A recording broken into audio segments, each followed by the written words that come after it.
You're quite unfortunate. Su Lang's voice was barely above a whisper. The once impenetrable metallic skin transformed into a lethal conductor in that moment. A surge of high-voltage electricity instantaneously pierced through the brain of the stone tiger, with wisps of smoke rising from his head, accompanied by a foul, charred odor. In a mere 2 seconds, the crackling of electricity ceased abruptly.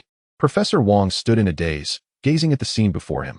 Su Lang grasped the opponent's head with one hand. The muscular man, clad in copper and iron, remained motionless as if he were a fish suffocating on dry land. The entire tableau was suffused with an indescribable sense of the bizarre and violent.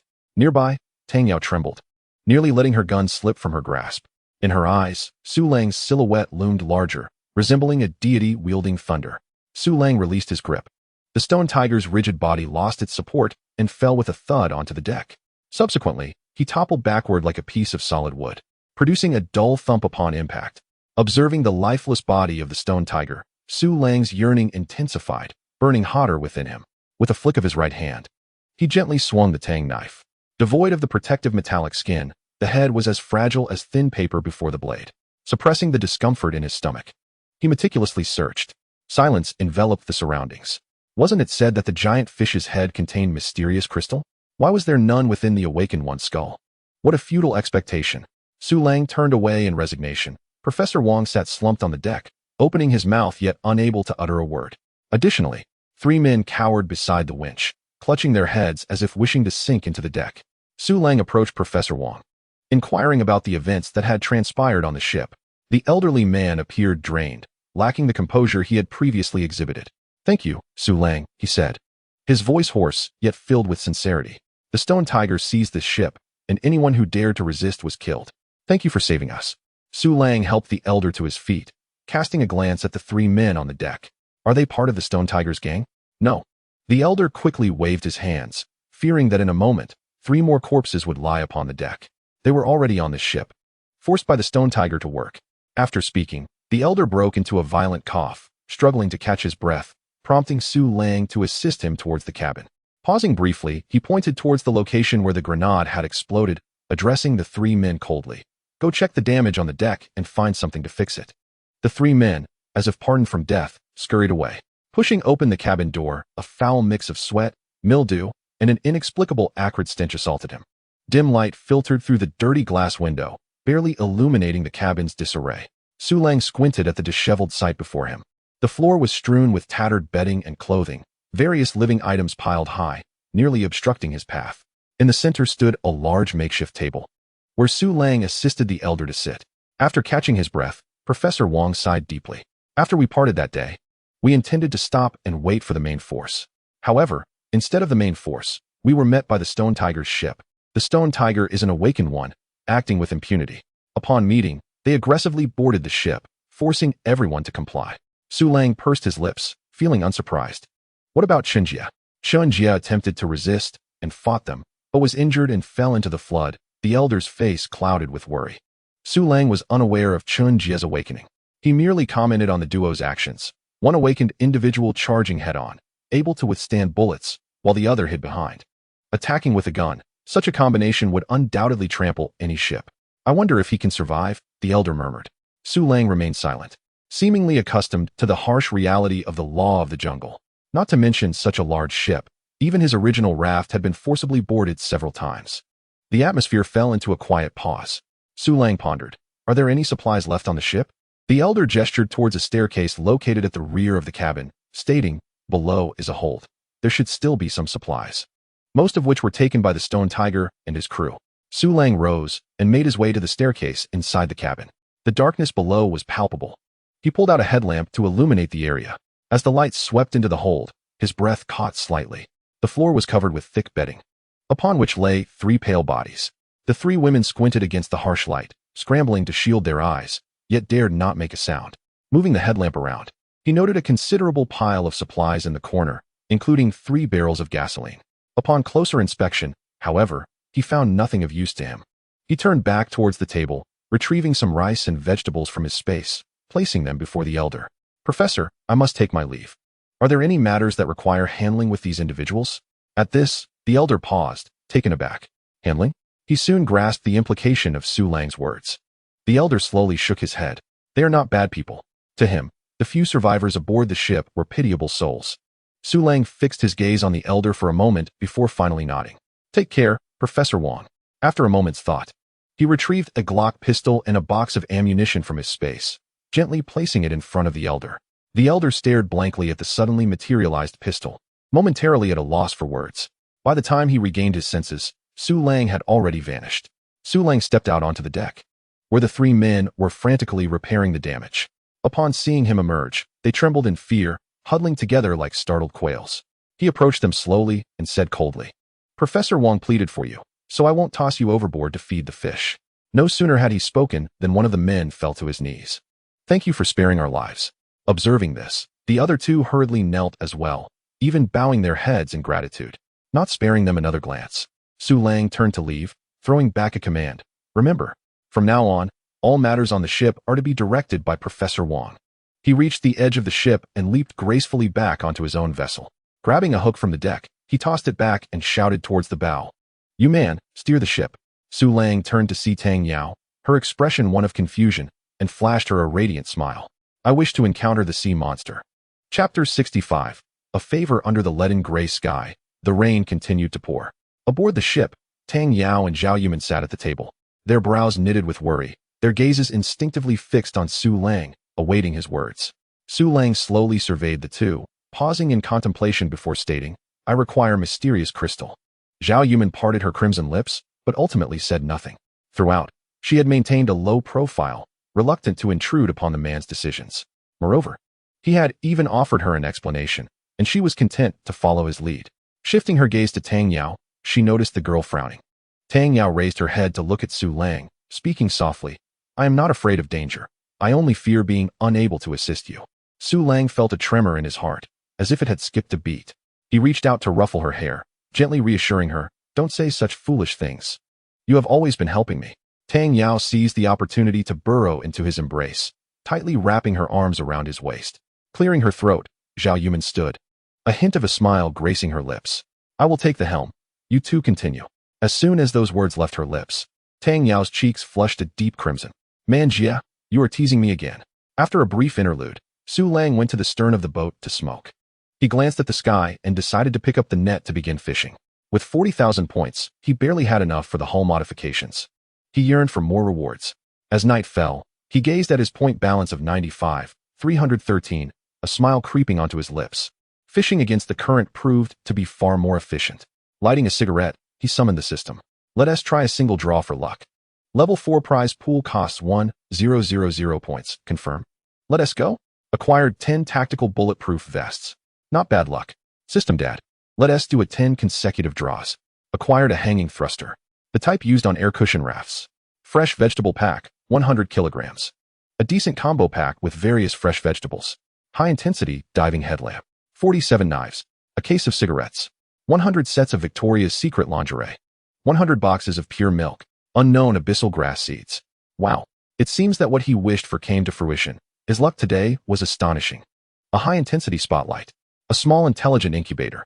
With a mere thought, a round, dark yellow seed appeared in his palm. Undoubtedly, this seed was meant for Tang Yao. The girl sometimes acted so foolishly that it tugged at his heart. He couldn't help but wonder what abilities Tang Yao might awaken after consuming the abyssal fruit. Suddenly, Su Lang pondered a question and inquired mentally, System Dad, are there other ways to awaken besides consuming the abyssal fruit? Several figures surfaced in his mind. Lu Yaohua. Sure Hu Bao. Rain has an extremely low chance of causing awakening. The success rate is less than 1 in 10,000, influenced by individual physique and emotional state. Well, clearly, he was not one of those extraordinarily lucky few. He had spent several days fishing in the rain, yet nothing had transpired. Shaking off the thought, he turned his attention to the last item. Small intelligent incubator, can hold water and soil, automatically adjusting environmental parameters such as temperature, humidity, light, and oxygen concentration. Increasing seed growth speed by 25. This device seems quite useful. Su Lang approached the dining table, waved his hand to place the incubator on it, and plugged it in. System Dad, can the abyssal grass seeds be placed inside to accelerate their growth? Yes. Receiving the system's affirmative response, Su Lang immediately collected rainwater to fill the incubator before inserting the seeds. A touch control panel appeared on the front of the box, and he clicked to start. Beeping sounds echoed as the environmental parameters were swiftly set. After a final check and finding no issues, he set his mind at ease. Opening the modification interface, he lit a cigarette and began to exhale smoke. The boat's speed was currently satisfactory, but its size needed further adjustment. Otherwise, he would struggle to practice his skills. Increasing the length by 2 meters and the width by another meter, the hull would now measure a substantial 5 meters in width. He also adjusted the layout, allocating one side of the deck to the bedroom and bathroom, while leaving a 2-meter passage on the other side, spending just over 20,000 points. A series of parameters on the projection indicated that while this expansion would reduce speed, he decided to raise the hull by another meter to restore speed, consuming another 20,000 points. This height would place the boat's edge 3 meters above the water, making it seem unreachable for garbage collection. After some contemplation, he designed 2 metal arms at the bow, slanted and secured to the deck, with the upper section extending beyond the hull. An electric hoist was installed on the horizontal bar for lifting and lowering, and he selected the net and fishing nets from within the space to create a net measuring 4 meters in length and width, suspending it from the hoist. This would allow for mechanical garbage collection. Lastly, he designed a staircase at the stern leading down to the hold. This plan takes 75 hours and consumes 500 points. Confirm? Confirm. Scavenging points, 24, 8, 13. His points balance shifted instantly, causing Su Lang a pang of regret. He suddenly recalled a self-deprecating phrase he had seen online about contemporary laborers, working tirelessly, yet the wages barely suffice. Alas, he could only keep working hard. It was time to change his mindset. After dinner, Zhao Yuman asked, "Should we travel tonight?" Su Lang shook his head. "Visibility is poor at night, and the variables are too many. If it weren't for the water's depth, I would consider anchoring here." A night passed without incident. As dawn broke, Su Lang heard Zhao Yuman's voice from the kitchen. "A boat is approaching from behind." Behind? Su Lang paused for a moment, astonished that another vessel was following them upstream. He hurried to the stern and saw Tang Yao observing with binoculars, while Zhao Yuman casually cooked. Tang Yao handed him the binoculars. It was Professor Wang's boat. Su Lang raised an eyebrow, taking the binoculars to confirm. Indeed, it was. Y&T the old man left promptly. Cautiously, he advised, "Be careful. Let us assess the situation first." Turning to Zhao Yuman, he instructed, "Yuman, don't cook just yet. Go to the bow and keep watch." In the time it took to smoke a cigarette, the large boat drew near.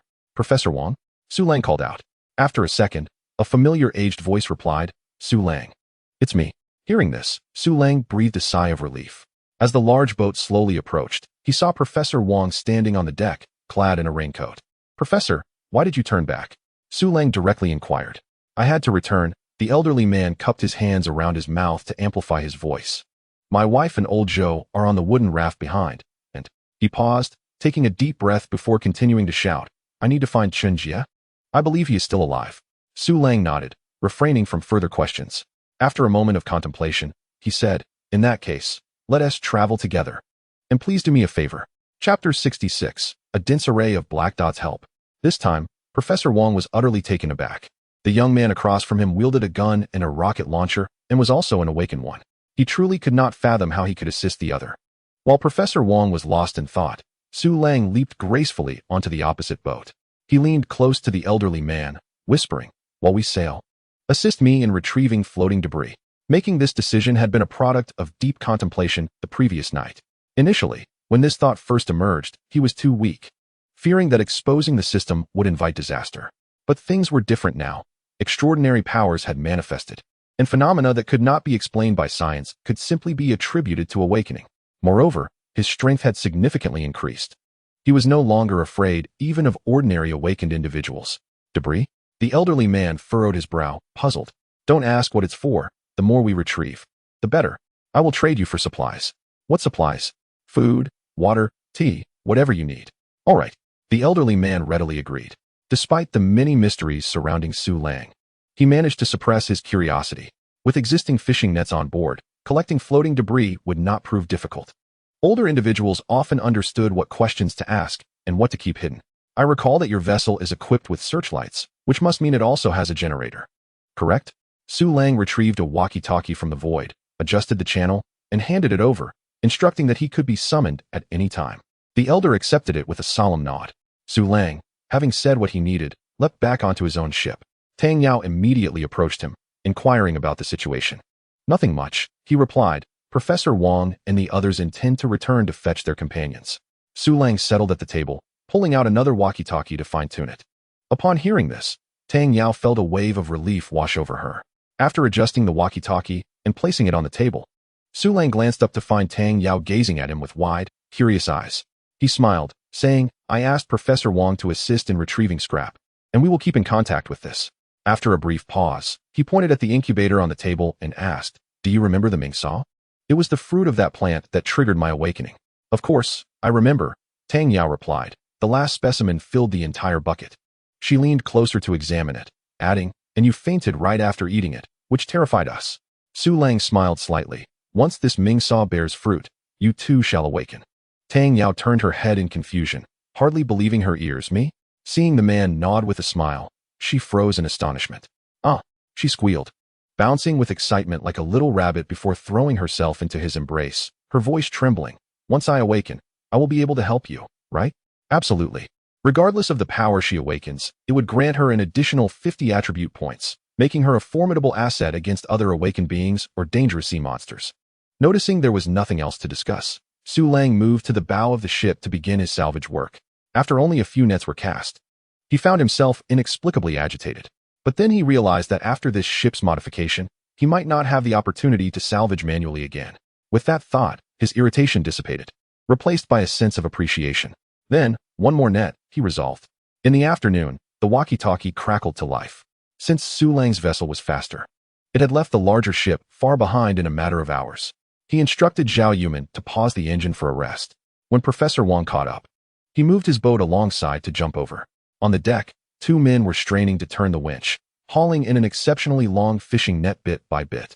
Professor Wang led 3 women to the edge of the net, removing the debris and catches, tossing them to either side of the deck. The waste piled high, forming a small mountain, while the catch was also considerable. Upon spotting Su Lang, the elder approached. "Su Lang, come and see if our haul is satisfactory." Su Lang stepped forward to assess the catch and after a moment, stated, "Professor, I have no need for those aquatic plants washed in by the flood." Turning to the elder, he made it clear, "I only require 5 categories of scrap." "Understood," the elder nodded, pausing before inquiring. "How much do you think these could be exchanged for in resources?" Su Lang pondered the heap of scrap and replied, "You first tell me what resources you need. Once I process this, I will decide how much to offer you." The elder furrowed his brow in thought. "For food, we primarily rely on fish, and we drink rainwater. We do have some other supplies, but what we urgently need is fuel for fire, as we are running low on burnable materials aboard. Do you have any?" "I do." Su Lang nodded, lowering his voice. "Professor, once the net is collected, please have everyone stay inside the cabin." The elder nodded in understanding without asking further questions. Before long, the fishing net was fully collected, and everyone worked together to tidy up quickly. Professor Wang spoke at the right moment. "On this ship, as long as you work, there will be food. You all did excellently. Now, go inside and rest." As his words fell, everyone hurried towards the cabin. Professor Wang cast a glance at Su Lang, surprisingly following him inside. Su Lang rushed to the pile of scrap, reaching out to touch it. Acquired scavenging points, 8162. All that remained on the deck was a heap of waterlogged, irretrievable refuse. Over 8,000 points was decent, equivalent to working tirelessly for 2 hours. Su Lang turned towards the cabin door, retrieving a box of high-burn outdoor charcoal from his space and cradling it in his arms. He pushed the door open. The interior was considerably tidier than during his last visit. He walked directly to the table, placing the box down. "Professor, this is high-burn outdoor charcoal. The scrap outside is roughly worth this entire box." The elder's eyes sparkled with delight. "Wonderful. Su Lang, thank you." With a change of tone, he sighed. "Whether cooking fish or boiling water, we need to start a fire. You can see how many things aboard have already been repurposed for burning. No need for such formality." "Professor," Su Lang waved his hand dismissively. Meeting the elder's gaze, he stated earnestly, "In the future, you can exchange scrap with me for resources."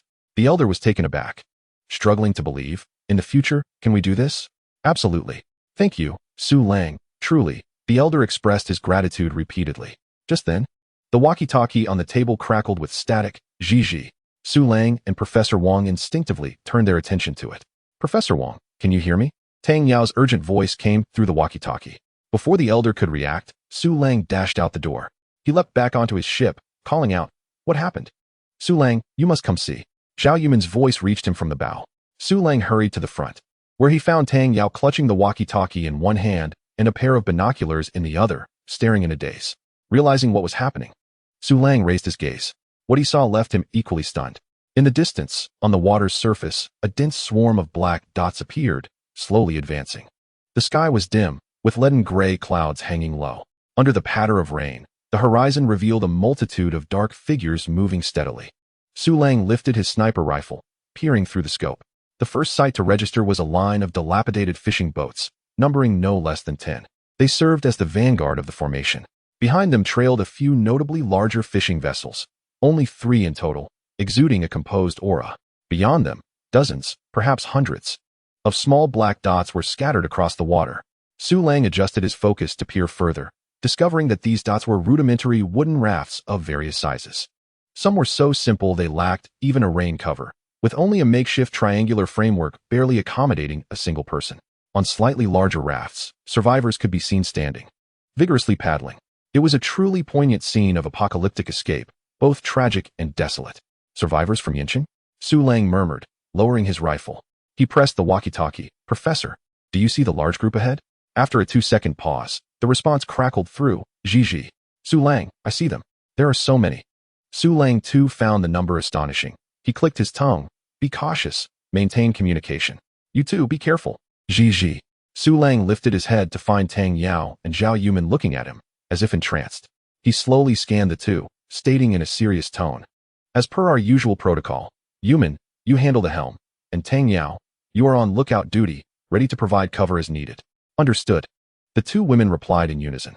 Subsequently, they swiftly donned their bulletproof vests. Tang Yao skillfully inspected her firearm, while Zhao Yuman retrieved a submachine gun and returned to the helm. Su Lang also took out a sniper rifle and a rocket launcher, meticulously checking them before loading the ammunition and stowing them away. Armed to the teeth, he stood at the bow of the vessel, firmly grasping a weapon and gazing intently ahead. At the same time, on one of the 3 large ships across from them, a voice crackled over the intercom, breaking the languid atmosphere within the cabin. Brother Xian, 2 boats are approaching us, and they're not moving slowly. A long and powerful arm reached out, not to grab the intercom first, but to lift a glass from the table. Raising it to his lips, he drank deeply, letting out a satisfied sigh before leisurely picking up the intercom to inquire about the incoming vessels.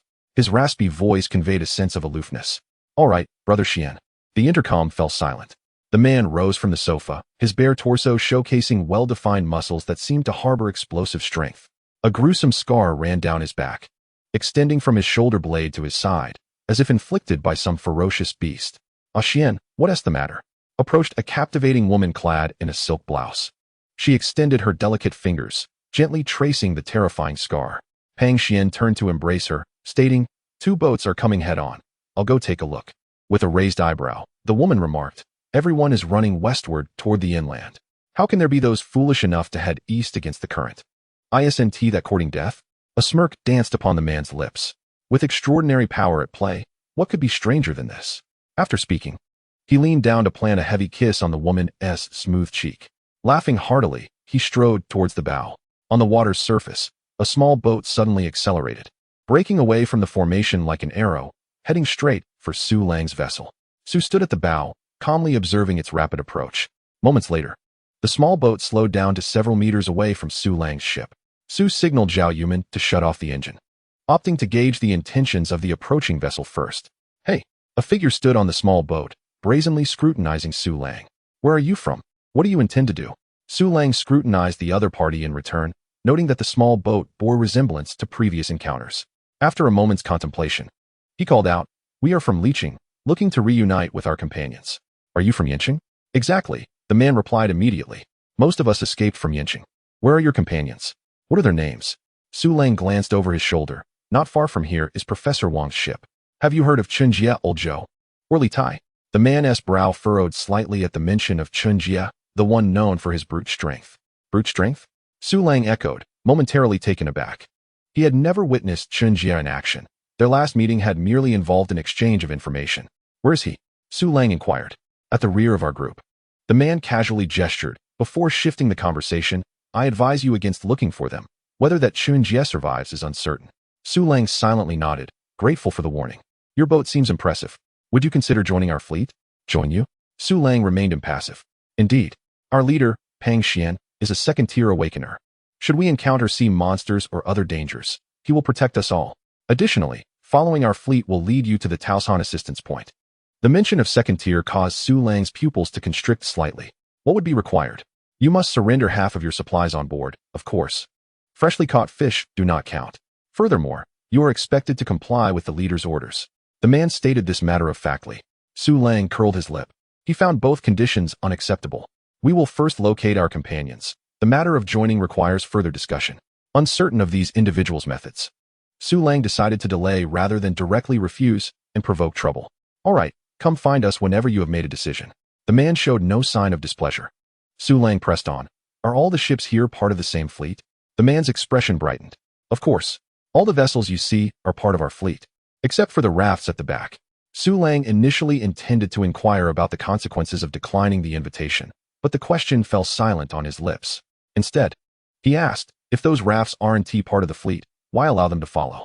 Brother Xian says it doesn't matter, the man scoffed. You'll understand if you look back there. Understood, Su Lang replied. Remember, after you find your companions, if you wish to join, come to the front. After delivering his final statement, the man turned his boat around and departed. Su Lang stroked his chin, pondering. This fleet seemed to adhere to some rules. At least on the surface, refraining from outright violence and plunder. He retrieved the intercom, bringing it to his lips. Professor, follow my lead.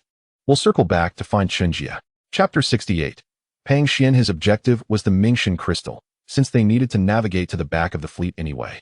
He would take the old man along, fulfilling a lingering wish. Is Chenjia still alive? That's wonderful, I will follow you. The voice of the elderly man crackled through the intercom. Su Lang turned towards the helm, instructing Yuman, let us veer left and maintain our distance. We'll approach the rear of their fleet. He then turned to Tang Yao, let us remain vigilant. Su Lang's vessel moved swiftly, adeptly maneuvering several dozen meters away from the main fleet. After adjusting their course, they navigated against the slow-moving mass, heading towards its rear. Throughout this, Su Lang held a telescope, scrutinizing the sizable group that had fled from Yinqing. The men in the forefront of the small boats appeared rugged, skilled at fishing and handling emergencies. Among the three large ships, two had no visible presence on their decks, while the largest in the center had a tall figure standing at the bow, also peering through binoculars in Su Lang's direction. At such a distance, Su Lang felt a shiver run down his spine, as if sensing the sharpness of that gaze. Was it Pang Xian? Discreetly shifting the lens, Su Lang continued his observation. Following the three large ships were several large wooden rafts equipped with tarpaulins and sails. Shadows flitted about, suggesting they served as the fleet's support. Beyond that lay the most vulnerable group of survivors. At this moment, Su Lang finally discerned the true nature of the rafts. They were crudely assembled from wood, door panels, and even plastic barrels. Retracting his gaze, he turned to Zhao Yuman, instructing, approach slowly. Dozens of rafts drifted past not far from their vessel. Su Lang raised the telescope, searching intently but finding nothing. The small rafts were largely unoccupied, perhaps sheltering from the rain beneath triangular canopies. Su Lang signaled for Zhao Yuman to turn off the engine, allowing the boat to quietly float on the water's surface while waiting for Professor Wang's ship to draw near. Pressing the intercom button, he said, Professor, there are too many rafts here, and I can't see any figures. After speaking, he instinctively glanced further out to the ocean. It was a mistake. Upon looking, Su Lang's mouth slowly fell open, leaving him stunned. A chilling wave surged from his feet, racing up his spine and causing him to shiver involuntarily. In the distance, he beheld an endless wall of mist rising from the water, not from the sky. The leaden gray wall of fog loomed high, appearing to merge the sky with the vast ocean. Even more unsettling, the fog wall seemed to be advancing. Su Lang rubbed his eyes and peered through his binoculars again. This was no mere illusion. The terrifying fog wall was indeed encroaching. Suddenly, a hissing sound crackled through the intercom. Su Lang, have you found Chenjia and the others? Hearing Professor Wang's voice snapped Su Lang back to reality. He turned to see the old man's boat drawing closer. Pressing the talk button, he replied, I haven't seen them. Turn back, don't approach any further. Chenjia and the others will recognize my boat and come to us, the professor instructed. Understood, Su Lang acknowledged, immediately signaling Zhao Yuman to change course. He then made his way along the deck towards the stern, intending to continue observing the strange gray mist. Professor Wang's vessel slowly maneuvered in the open water. In lateral comparison, the two boats were positioned in the middle of the small raft area, neither trailing behind. Su Lang raised his binoculars for a clearer view. In the next moment, chaos erupted. Boom. The water nearby exploded violently as a colossal creature breached the surface, sending towering waves cascading outward. Heart-wrenching screams and frantic cries pierced through the rain, reaching Su Lang's ears. Upon closer inspection, the monstrous fish resembled a hybrid of shark and mackerel, its head breaking the surface like a minivan. As the creature plunged back into the depths, only the shattered remnants of rafts and a vivid crimson stain remained. The cacophony of screams persisted. On the nearest raft, survivors desperately paddled to escape. Su Lang licked his lips, confident he could slay such a creature, though he pondered whether it possessed the coveted abyssal crystal. Just as he deliberated whether to steer the boat closer, another transformation unfolded. A figure leaped from the large ship, landing on an adjacent raft, swiftly taking 2 steps for momentum before soaring high again. The figure moved with remarkable speed, darting among the scattered rafts like a flea, heading straight for the monstrous fish. Su Lang squinted. As the figure approached the small raft, he finally discerned its appearance. Pang Xian stood bare-chested, wielding a specially crafted long fishing spear. In that instant, the monstrous fish broke the surface once more, its wide-open maw exhaling a foul wind as it lunged toward a small wooden raft. Its cavernous mouth was lined with sharp, menacing teeth. If it struck true, it would surely rend flesh from bone. In a flash, Pang Xian's eyes widened with determination as he leaped toward the creature's head. While still airborne, he raised the spear above his head, stretching his body to its limits before unleashing a powerful thrust. The sharp whistle of the spear slicing through the air was audible even to Su Lang at a distance. In the next instant, the spear, charged with formidable force, plunged into the creature's skull. The tremendous impact caused the beast to thrash, emitting a tortured roar before crashing back into the water, splashing waves high into the air. Pang Xian landed deftly on the raft, while the survivors on board stood frozen, seemingly still trapped in the shadow of death. The water churned violently, caught in the creature's death throes. Moments later, the fish's lifeless body slowly rose to the surface, its belly turned white, floating motionless. Su Lang, observing the scene, raised his sniper rifle for a closer look. The view through the scope was exceptionally clear. Pang Xian stood on the slightly swaying raft, his bare torso revealing a gruesome scar on his shoulder. He retrieved a sharp knife from his waist, skillfully cleaving open the creature's skull, reaching inside as if to extract the abyssal crystal. Thus, the man's identity became apparent: Pang Xian, the leader of the expedition. Without acknowledging the terrified or numbed faces surrounding him, he deftly navigated the makeshift rafts, swiftly returning to the large ship. Su Lang watched in silence. Noticing a peculiar detail, none of the individuals on the nearby rafts spoke, whether those far away or those who had barely escaped the creature's jaws. There were no complaints, no expressions of gratitude, nor any celebratory exclamations of survival. They simply remained silent, numbly picking up their paddles to continue rowing. With the threat of the monstrous fish eliminated, the once tumultuous waters fell silent once more, leaving only the sound of the rain. Chapter 69. I have some medicine here. The sky grew increasingly dim.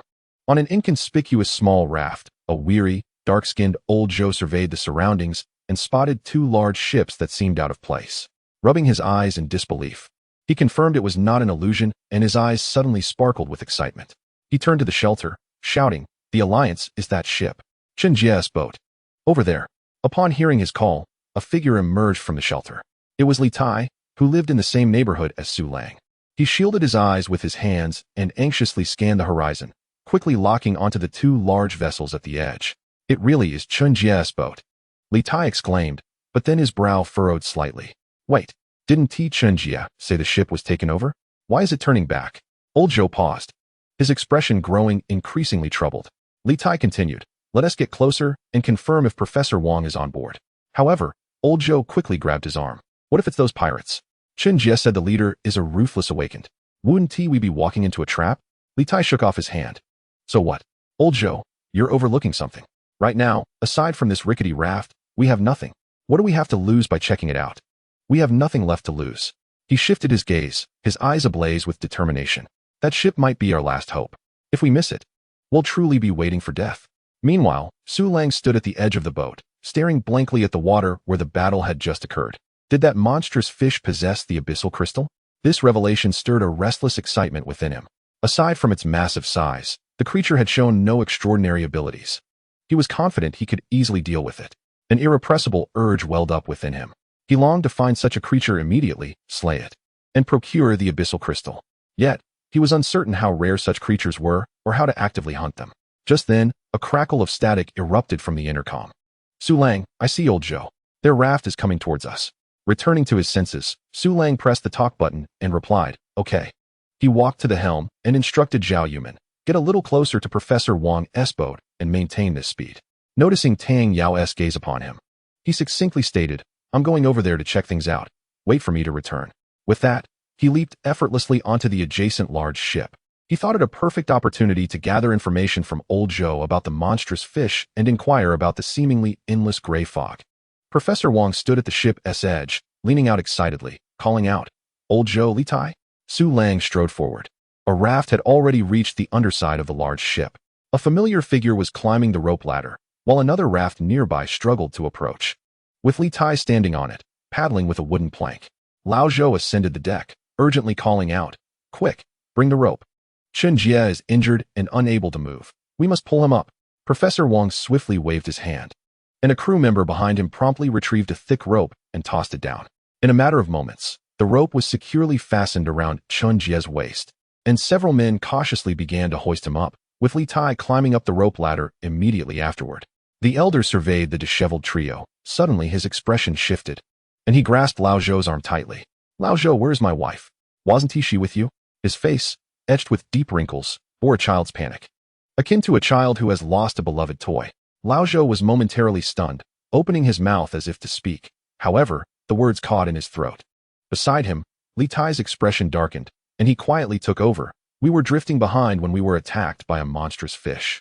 Your wife accidentally fell into the water and was dragged down instantly. The air grew heavy with silence. The elder's grip on Lao Zhou's arm slackened, and he stood there in shock. Unable to bear the sight, Li Tai beckoned to lift Chen Jie into the cabin, with Su Lang silently following. Inside the cabin, heavy breaths filled the air, and Su Lang retrieved a cigarette, offering it to the trembling Lao Zhou. As Lao Zhou gazed at the offered cigarette, his eyes widened slowly. Upon recognizing Su Lang's face, his already small eyes seemed to bulge, his brows raised high. Su Lang, how did you get here? Su Lang smiled faintly, lighting the cigarette for Lao Zhou. It's a long story. At that moment, Professor Wang abruptly entered the cabin, seemingly pulling himself from the depths of sorrow. He immediately crouched down to assess Chen Jie's condition.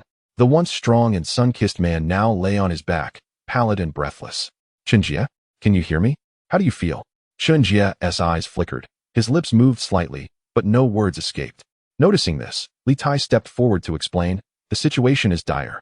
There are several bites from the fish, but they are not life-threatening. However, this gunshot wound on his abdomen. He gently lifted Chen Jie's shirt, revealing that his abdomen was tightly wrapped in cloth, soaked in dark red blood. When we first rescued him, we managed to extract the bullet, but we have no medicine. He has survived this long solely due to his robust constitution. An ordinary person would have perished by now. This cannot continue. The wound is already infected. Without antibiotics and proper treatment. Professor Wang sighed wearily. What can we do? Are we to wait for death without any medicine? Lao Zhou interjected anxiously. Li Tai's expression darkened. The last of our supplies was used when I was injured. Otherwise, he sighed heavily, his fist weakly pounding his knee. Is there no other option? How could we possibly find medicine in this environment? Lao Zhou's face was etched with despair. Perhaps. Professor Wang raised his wrinkled face. We should try seeking Pang Xian? Li Tai's spirit lifted yes. As the leader of the fleet, Pang Xian has access to abundant resources. He must have medicine. Upon hearing this, Professor Wang's eyes brightened. Yet, Lao Zhou could only manage a bitter smile. Ah, are you all too naive? Both Li Tai and the elder glanced at him in confusion. Lao Zhou exhaled a puff of smoke. Even if he has medicine, why would he give it to us? Or do you think we have anything of value to trade? In this dire environment, possessing medicine only increases our chances of survival. Even if we offered him a mountain of gold, he wouldn't bat an eye. As Lao Zhou's chilling words resonated, an oppressive silence enveloped the cabin. The flicker of hope that had ignited moments before was extinguished, leaving the group in a state of despair that felt suffocating. Just then, Su Lang's soft cough broke the silence. Actually, I have some medicine. With that declaration, the hushed air shattered like glass. Instantly, every gaze turned towards him. What did you say? Professor Wang exclaimed, lifting his head in disbelief. Lao Zhou's hand, still holding the cigarette, froze midair. Su Lang, this is not the time for jokes. Is it true? Li Tai's reaction was immediate, grasping Su Lang's arm with surprising force. Do you really have medicine? What kind? How much? A barrage of questions erupted like bullets. Su Lang suddenly recalled the advanced medical kit he had acquired earlier, still unopened in a corner. He was unaware of its contents. He nodded calmly. Some common medications, antibiotics like cephalosporin, iodine swabs, sterile gauze, and even a small bottle of Yunnan Baiyao. My heavens! Lao Zhou gasped. Where did you get this medicine? Su Lang replied evenly. It's from the initial supplies. I haven't touched it. Professor Wang, unsteady, rose and approached Su Lang. His voice quavering. Thank you. Li Tai snapped back to reality, releasing Su Lang's arm. What do you need in exchange for the medicine? Lao Zhou's earlier cold words echoed in his mind. He understood well that in this apocalyptic world, nothing came without a cost. As the question lingered, Lao Zhou's heart sank. He was uncertain what they had to offer, believing their group possessed nothing of value. Their prior exchange with Su Lang had been labor for food. What could they offer now? Suddenly, Lao Zhou had a glimmer of inspiration, clutching onto it as if it were a lifeline. Su Lang, do you need a sail for your raft? We could help you make one. How about we trade that for the medicine? You know my skills. A sail? Su Lang frowned in thought. His ship was becoming increasingly larger. If he needed a sail, he could easily have the system design it. After a moment's contemplation, he shook his head. I don't need a sail. Upon hearing this, Lao Zhou's once dark face paled, extinguishing the last flicker of hope. Li Tai opened his mouth, uncertain how to respond, ultimately bowing his head in defeat. Su Lang glanced at the two, then turned to Professor Wang, smiling slightly. Professor, you know what I need. I know. The elder murmured in confusion, then suddenly his eyes widened in realization. He had guessed what Su Lang required, scrap. He had previously exchanged a box of coal from Su Lang. Thank you, Su Lang. Thank you on behalf of Chunjia. The overwhelming emotional shift left the elder momentarily at a loss for words, repeating his gratitude, tears pooling in his eyes. Su Lang waved his hand to interrupt. I will go and get the medicine, quickly. The medical kit's contents could be replenished through further draws, but he could not remain indifferent while Chunjia, a veteran, lay dying before him. Ignoring the reactions of those around him, he pushed open the cabin door and stepped onto the deck. At the bow stood a man keeping watch, who, upon seeing Su Lang's figure, turned in alarm. In response, Su Lang casually reached into his pocket and retrieved the advanced medical kit, then returned to the cabin. Under the stunned gazes of all, he raised the medical kit triumphantly. Li Tai's jaw dropped. Is it really true? A whole kit? Su Lang approached the table, opening the kit for himself. He first pulled out an unopened amoxicillin capsule, followed by sealed iodine swabs, individually packaged sterile gauze, and even a small bottle of Yunnan Baiyao powder. With each item revealed, the breaths within the cabin grew heavier. In these times of despair, the extraordinary medicines, once considered mere commodities in an era of peace, now gleamed brighter than gold. Old Zhou clutched his hair with both hands, murmuring, my goodness. How much stock do you have? There is hope. Li Tai gingerly picked up the unopened amoxicillin from the table. It was a stroke of good fortune. Chunjia is saved. Professor Wang exclaimed, his body vibrating with excitement. Quick, don't just stand there. Prepare hot water. A woman promptly rose from the corner, skillfully retrieving a container for warm water. The suffocating atmosphere inside the cabin dissipated, replaced by the exhilaration of survival. Under Professor Wang's guidance, Li Tai carefully cut through the filthy strips of cloth covering Chunjia's abdomen. They meticulously disinfected the wound with iodine, sprinkled on powder, and properly bandaged it with gauze before administering the antibiotics. After a flurry of activity, they finally completed the treatment. As the tension eased, Professor Wang recalled the profound sorrow and inquired about Old Zhou's account. With a sigh, Old Zhou recounted, that night, after you boarded Chunjia's large boat, you never returned. From the next day onward, our raft team encountered several bouts of plunder. Some perished, others got lost. And Li Tai and I shielded our sister-in-law as we drifted in the general direction. We later rescued Chunjia from the water. He briefly recounted the seizure of the large ship, then lapsed into unconsciousness. Li Tai interjected, upon hearing the dreadful news, our sister-in-law thought something had happened to you, Professor, and was distraught. They were soon caught by Pang Xian's fleet, and unable to produce adequate supplies, they were relegated to the back of the line. Yes. Old Zhou nodded solemnly. The rest you already know. The air grew quiet as the elder bowed his head, his shoulders trembling slightly in silence. Seeing this, Su Lang shifted the conversation. Brother Zhou, have you encountered those strange fish that attacked the rafts today? Old Zhou turned, just as a cigarette was offered to him. He accepted it with a wry smile. How could we not? Those strange fish are a daily occurrence, and their varieties are countless. Li Tai spoke up. The one that attacked the fleet today must have been a mutated mackerel. It seemed the floodgates had opened, as Li Tai continued. Normally, mackerels are about a meter long. But that creature today was nearly 10 meters long. Just a few days ago, we encountered mutated tiger sharks, mutant octopuses, and even a bizarre fish with two pale, fleshy legs. It was truly grotesque. Li Tai, please stop. Old Zhou interrupted, exhaling smoke. That ghastly creature was indeed repulsive. Su Lang listened intently, his mind drifting back to the mutated catfish he had initially discovered. At that time, the strange fish had been almost freshwater, and their mutations were less severe compared to these oceanic monstrosities. Could the source of these mutations reside in the ocean? He pondered and then asked, were the strange fish that attacked the fleet all killed by Pang Xian? Chapter 71. The perfect bait. Li Tai's mouth curled in a smirk, an unmistakable disdain crossing his face. How could that be? He only targets the sea monsters that appear easy to handle. Leaning forward and lowering his voice, his tone brimmed with indignation.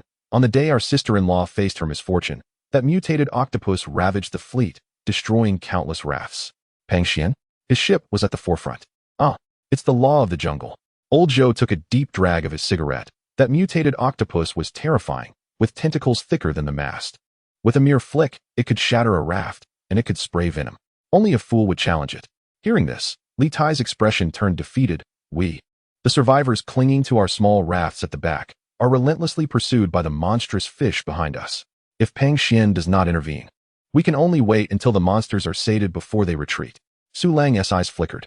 Why would the monstrous fish return? Such bloodthirsty creatures, if they relentlessly pursued, would have already decimated the fleet. What compelled them to retreat periodically? Was it the gray mist? Su Lang furrowed his brow and quickly inquired, Li Gu, what do you know about that boundless gray mist wall in the distance behind us? Oh, that, Li Tai replied casually. We can see it, but no one can explain what it really is. Pausing, he shifted the topic. What we do know is that we must never venture into that mist. There were those who accidentally drifted into it, and when they emerged, they had transformed into creatures that were neither human nor fish. Su Lang's heart raced at this description, which closely resembled the monster he had slain in the building. The fisherman became covered in scales after consuming the fish head, gaining immense strength and agility. A bold hypothesis began to take shape. Perhaps the reason those mutated marine creatures rampaged and then retreated was indeed related to the gray mist. Yet, there is no need for excessive concern. Old Zhou forced a smile, attempting to lighten the somber mood. I have observed the gray mist for a few days. It does not move swiftly. Now that we possess a boat, as long as we follow the current and pick up speed, we can easily outpace it. Su Lang nodded slightly. Therefore, as long as they maintained a safe distance from the gray mist, they should theoretically remain safe. So why don't these rafts make a run for it? Professor Wang, inadvertently drawn into the conversation, could not help but ask. It's not that we don't want to. Li Tai's mouth turned downward, his expression bitter. It's just not feasible. The young and strong have long since fled. The rest of us are mostly the elderly, the weak, and the sick. His gaze swept over Old Zhou before landing on the ailing Chun Jie beside him. In those flimsy rafts, lacking propulsion or sails, we can only paddle with our hands. How fast can we really go? Old Zhou spat in frustration. Just think of how desperate that is. Every day we worry about being swallowed by fish at any moment. The only thought keeping us from madness is reaching Taosan. Professor Wang nodded in agreement. Indeed, I have heard Chen Jie mention that the military explicitly stated a rescue station would be established at Taosan during the evacuation. Old Zhou sighed. It's 800 miles west from Yinqing to our Liqing, and Taosan is 500 miles northwest of Liqing. Now, adrift in this vast ocean, finding our way is exceedingly difficult. Su Lang's heart stirred, and he blurted out, I heard that the fleet leader has a way to lead everyone to Taosan. What is the story behind that? We're not entirely sure. Old Zhou furrowed his brow in recollection. I heard from other survivors that aside from the leader, there seems to be an awakened individual in the fleet. That person possesses special abilities to identify the direction to Taosan. Li Tai scoffed dismissively, waving his hand. How could that possibly be true? I don't believe such things. Seeing this, Old Zhou chose not to elaborate further, letting the conversation come to a halt. While they remained skeptical, Su Lang committed this information to memory, knowing that any piece of news could prove crucial at the right time. After gathering all the information he sought, Su Lang stood up at an opportune moment. Professor, I will take my leave now. If you need anything, feel free to reach out via the intercom. All right. Professor Wang rose as well. Thank you, Su Lang. I will expedite what you requested. Su Lang picked up the medical kit, bid farewell to Old Zhou and Li Tai, and swiftly exited the cabin. A moment of silence enveloped the cabin. Professor, Li Tai could no longer contain his curiosity. What exactly does Su Lang need? Professor Wang met their inquisitive gazes and lowered his voice. I was just about to tell you. This exchange involves some secrets of Su Lang, and you must strictly adhere to your promises, keeping them confidential. The elder then recounted the matter of Su Lang needing their assistance in salvaging scrap. Scrap. Li Tai's tone instinctively rose, and upon realizing, he whispered, "Can we use this to barter for medicine and food?" Seeing the elder nod affirmatively, old Zhou's eyes widened in disbelief. How outrageous. In this apocalyptic world, this fellow is still collecting scrap? Professor Wang, with a serious expression, stated, whether he uses it to modify his ship or due to his awakening. It is of no concern to us. Remember, do not inquire into matters that do not concern you. His penetrating gaze swept over the two men. We must cherish this hard-won trust. Li Tai and old Zhou exchanged glances, quickly suppressing their expressions. We understand what we must do. The elder slightly nodded, relieved. Old Zhou.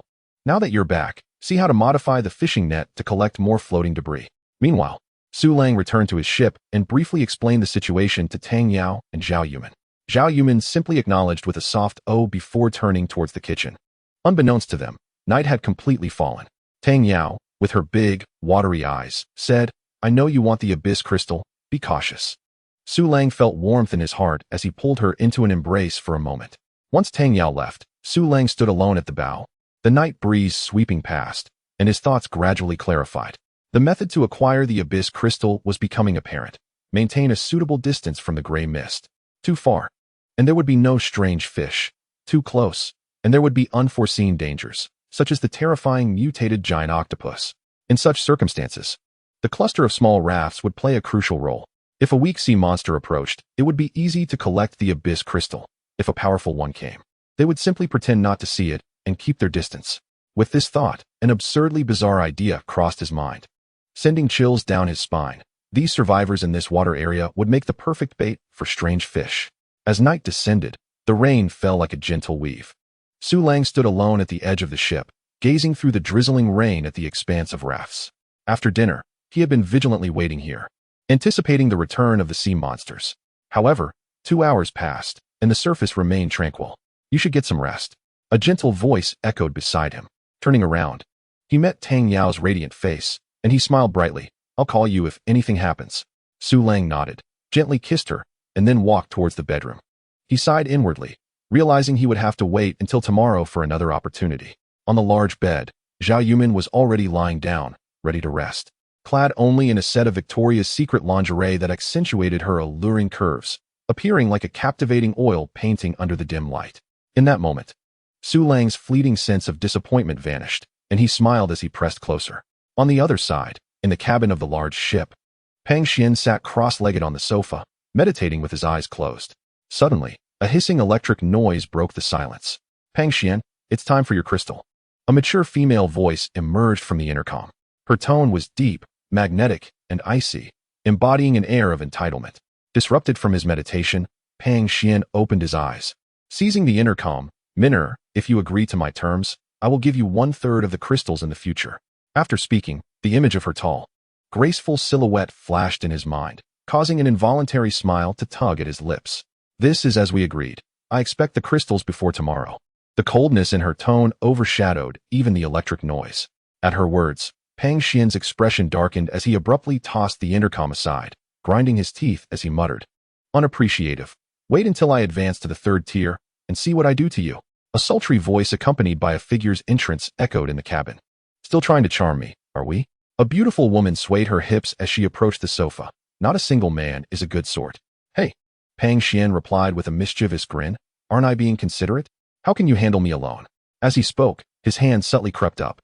"Don't be ridiculous." The beautiful woman laughed seductively, rolling her eyes at him. "Aren't you supposed to absorb the crystals?" Pang Xian replied earnestly, "No rush. I want to enjoy a grand feast first." The night passed without further conversation, only the sound of heavy rain. Su Lang awoke in the early hours, keeping a watchful eye, and noticed movement on the deck of the neighboring ship. Upon closer inspection, he saw someone manipulating a fishing net. He withdrew his gaze, seated himself at the dining table, and opened the system interface. Scavenging points, 33, 165. Habitually lighting a cigarette, he took a deep puff before pondering. Level 4 prize pool draw costs 1,000 points. Confirm? Single draw. Let's test my luck. Acquired 10 shock bombs. Not bad. Continue. Acquired a 100 kilogram fruit package. It's been a while since I had fruit. Continue. Acquired 10 cases of craft beer. Why am I drawing so much beer? I don't even like to drink. He closed the page, deciding against further draws as his luck seemed mediocre. Instead, he extended his fingers to play with lightning, contemplating its various uses, practicing until the energy was depleted, then resting for a while before continuing. Several hours passed swiftly. Zhao Yuman rose to head to the kitchen to prepare breakfast, while Su Lang gathered some fruits to take along. At that moment, the intercom suddenly crackled to life. Su Lang, come collect the scrap. Hearing old Zhou's voice, Su Lang paused for a moment. More importantly, this phrase sounded somewhat off. What do you mean? Come collect scrap? Upon reflection, he realized he was indeed collecting scrap. Pressing the talk button, he replied, understood. When Su Lang jumped onto the neighboring ship, the fishing nets had all been gathered, and the deck was piled high with scrap. Hey, how's that for efficiency? Old Zhou cheerfully approached, proudly boasting. I spent all night modifying the salvage net specifically for collecting floating debris. Impressive. Su Lang pulled out a cigarette and offered it. Is this the result of one haul? Old Zhou grinned as he accepted the cigarette. 2 hours per net. This is the yield from 2 hauls. Su Lang moved closer to inspect. Noting that the pile of scrap had clearly been sorted, consisting entirely of recyclable materials. Time's up, everyone. Let us head inside, Old Zhou called out. The men and women on the deck hurriedly filed into the cabin, and he cast a cheerful glance at Su Lang before following them in. Su Lang pondered for a moment, understanding it was Professor Wang's intent. He reached out to touch the pile, and within seconds, the mountain of scrap vanished. Acquired scavenging points. 12, 353. How satisfying. No wonder so many people aspire to be bosses. A single nap, and so many points come rolling in. Su Lang found himself quite fond of this feeling. Upon entering the cabin, several curious gazes immediately turned toward him. Su Lang deliberated before stating, this should be enough to exchange for those medications. Old Zhou and Li Tai gasped in astonishment, while Professor Wang remained composed, showing little reaction. You mean all this scrap can be traded for medicine? Old Zhou exclaimed incredulously. Of course. Su Lang's lips curled into a subtle smile, his voice imbued with an inexplicable allure. Should you require anything else, feel free to exchange your scrap for it. As soon as Li Tai began to speak, he was halted by Professor Wang's gesture. All right, let us first have breakfast. The elder glanced at Su Lang, adding, there's no need for excessive gratitude. Su Lang, do not hesitate to speak if you need anything. Our collective strength is formidable. Su Lang waved his hand dismissively and turned to leave. However, as he stepped onto the deck, an unexpected event unfolded. The crystalline entity he had dreamt about last night, the mutated mackerel, had finally emerged. The tranquil surface of the water suddenly erupted, a towering spray of water soaring skyward as a colossal creature breached the surface. The moment Su Lang discerned the monster, his expression darkened. The portion of the creature above the water was round and slick, resembling a blue-black hot air balloon. Before its head was fully visible, it already stood 10 meters tall. Was this not the mutated octopus described by Li Tai?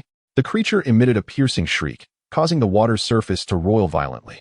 Nearby, 2 small rafts pitched wildly, and through the curtain of rain, the terrified screams of survivors could be faintly heard.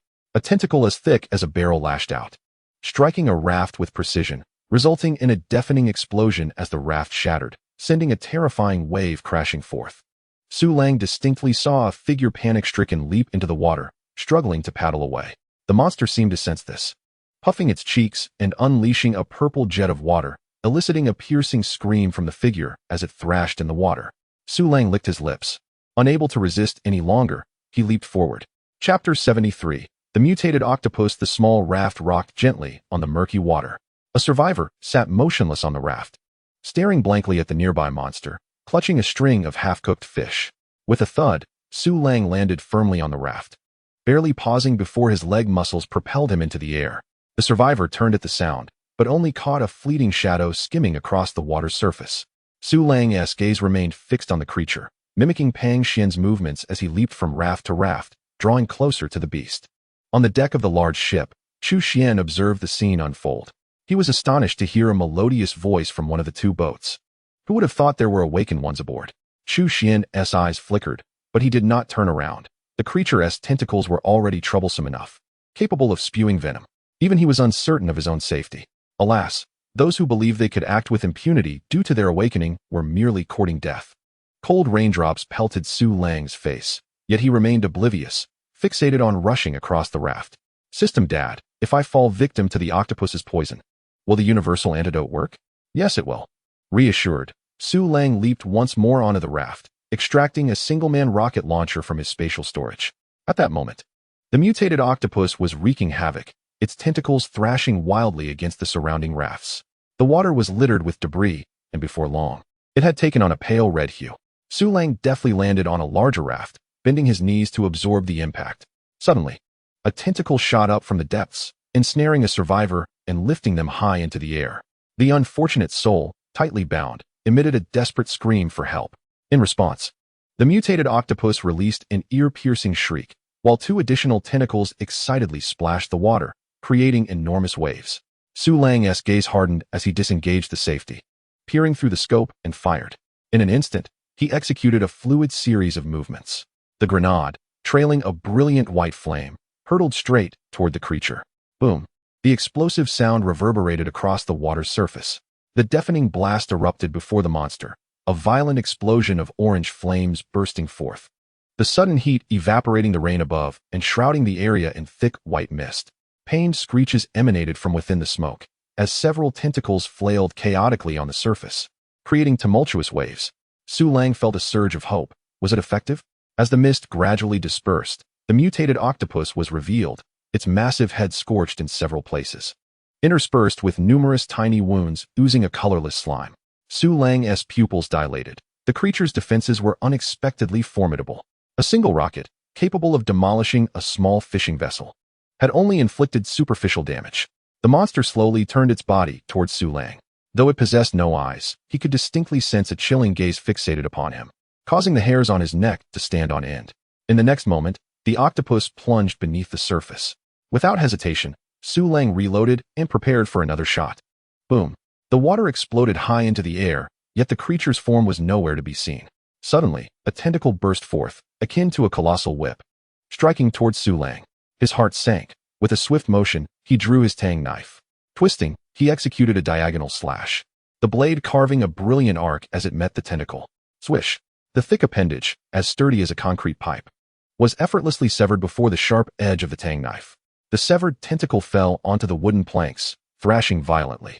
Simultaneously, a pained roar echoed from beneath the surface. Amidst the surging waves, the massive head suddenly breached the water, a jet of purple liquid shooting towards Su Lang like an arrow. He sprang into action, evading the toxic projectile with agility and landing deftly on an adjacent raft.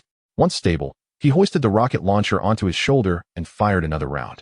Without a glance back, he stowed the weapon in his spatial storage. After multiple launches, it was becoming too hot to handle. Boom! The explosion detonated on the octopus's face. And as the smoke cleared, more charred patches appeared on its head, along with an increase in tiny wounds. In agony, the creature let out an enraged roar, thrashing its tentacles as it charged at Su Lang. Biting his lip, Su Lang felt a pang of helplessness.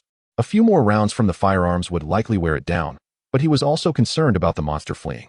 If it escaped, it would take the crystalline entity with it, a result Su Lang could not accept.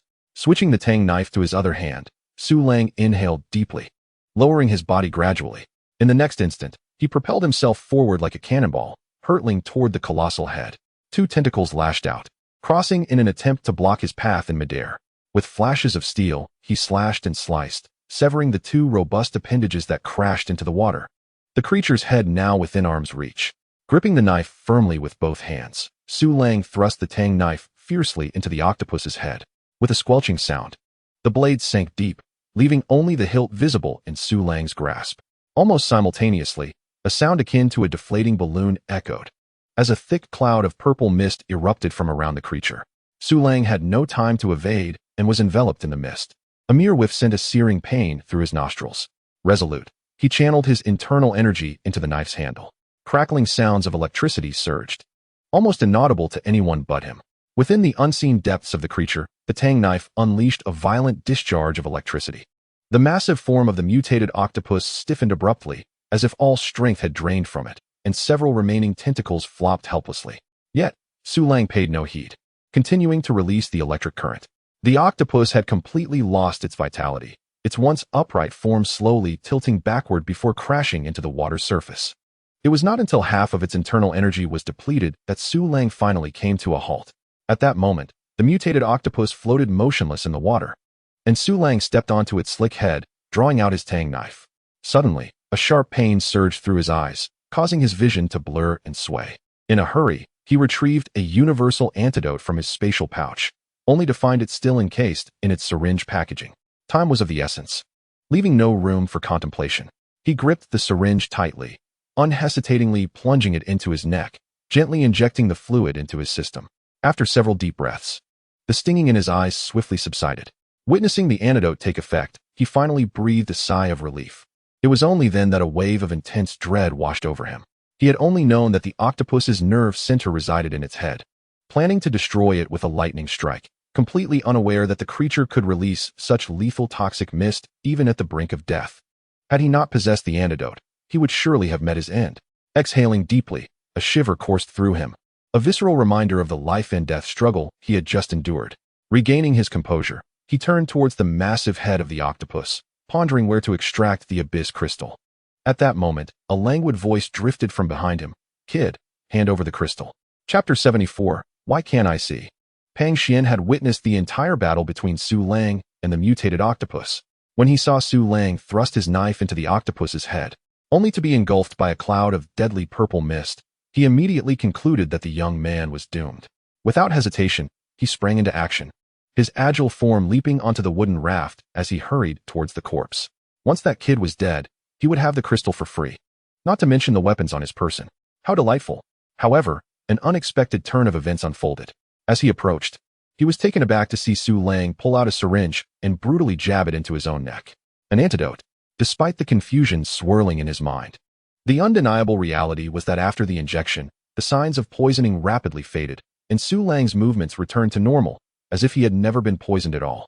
Hesitating for merely a second, Pang Xian made his decision. Su Lang posed no threat in his eyes, even if the latter brandished a rocket launcher. Pang Xian was supremely confident in his second-tier awakened abilities.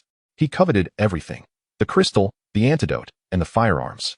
Hearing the voice behind him, Su Lang furrowed his brow and slowly turned. Rainwater streamed down his cheeks. On what grounds? Pang Xian smirked, presenting an innocent smile. I am the leader of the fleet, and everything within the fleet's domain is, of course, mine, including this monster's corpse. Su Lang remained silent, extending his right hand behind him, and a weapon materialized in his grasp. Since the other party's objective was the abyss crystal, there was nothing left to discuss. Pang Xian's eyes widened in surprise. With a click, he pulled back the gun's bolt, disengaged the safety, and steadied the weapon. Su Lang's movements were swift and decisive. Yet, Pang Xian's reaction was even quicker. The moment the gun was aimed at him, he moved. Transforming into a blur, he darted to the side. The gunfire erupted like a barrage of firecrackers. Pang Xian leapt and dashed across the wooden raft as if it were solid ground.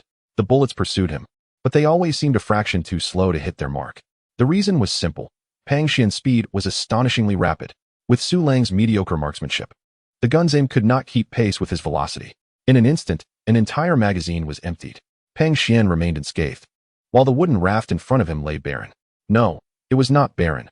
All the survivors on the raft cowered in unison, trembling in fear. Su Lang halted, abandoning the notion of launching a rocket. If he could not hit with bullets, there was no way the slower, more predictable rocket would succeed. It would be easily evaded before it could even detonate. As Pang Xian noticed the gunfire cease, he began to approach step by step. Out of bullets? Seeing Su Lang still silent, a mocking smile crept onto his face. Kid, even if you kneel and beg for mercy now, it's too late. At that moment, the two stood facing each other. Su Lang stood atop the octopus's corpse, separated from Pang Xian by a solitary, unoccupied wooden raft. Taking a deep breath, Su Lang tightened his grip on the tang knife, bending his knees slightly, his muscles coiling like compressed springs. In the next instant, he shot forth like an arrow released from its bow. The octopus's body sank beneath his feet as he propelled himself upward. Though he had heard that Pang Xian was a second-tier awakened, Su Lang had unwavering confidence in his own 160 attributes. As he landed on the wooden raft, he used the momentum to leap higher, his speed surging once more. The glint of his knife sliced through the rain, descending fiercely toward Pang Xian's head. Faced with this lightning-fast strike, Pang Xian showed no sign of panic. He swiftly stepped half a pace to the left, sidestepping with ease. The tang knife grazed his nose, as if it had been calculated perfectly, not even nicking a thread of his clothing. Even as he evaded, he wielded his fishing spear, thrusting it directly at Su Lang. Realizing he had missed his strike, Su Lang quickly retracted his knife, relying on his superior physical prowess to retreat sharply. he was filled with astonishment. A flurry of questions racing through his mind. Pang Xian's speed was clearly inferior to his own. How had he evaded and countered so effectively? What was this ability? Or did he possess remarkable martial arts skills? Intriguing. Pang Xian noticed the fishing spear had failed to connect, raising an eyebrow. Your speed is actually faster than mine. Awakened speed enhancement? As his words fell, he flicked his wrist, and a glimmer of cold light suddenly lunged towards Su Lang's face. Su Lang focused, gripping the knife tightly, and swung upward with all his might to block. A deafening clang echoed as the tang knife struck the metallic fishing spear, deflecting its trajectory. Sensing the force transmitted through the blade, Su Lang estimated that Pang Xian's attributes were around 130, slightly weaker than himself. In the next moment, an unexpected twist occurred. Another glimmer of cold light struck out of nowhere towards Su Lang. Pang Xian seemed to anticipate Su Lang's movement. At the instant the fishing spear was deflected, he wielded a military dagger in his left hand, thrusting it at Su Lang's lower back from an awkward angle. In a flash, Su Lang instinctively twisted his waist, the tang knife reversing in a swift slice. He resolved to rely on his physical advantages, determined to overpower with sheer strength and speed. The tang knife moved like a startled swan. Just as Su Lang thought he could land a blow on Pang Xian, an unforeseen event transpired. Pang Xian appeared to read the trajectory of the tang knife, halting his thrust and leaning back, the blade narrowly missing his nose, yet he remained unfazed. Su Lang stood firm, furrowing his brow as he scrutinized his opponent. Do you actually know martial arts? What kind of martial arts involves a fishing spear? Feeling powerless yet? Pang Xian observed Su Lang's expression, tauntingly remarking, do you think no matter how fast you are, you can't hit me? Su Lang tightened his grip on the tang knife, his gaze fixed intently on Pang Xian.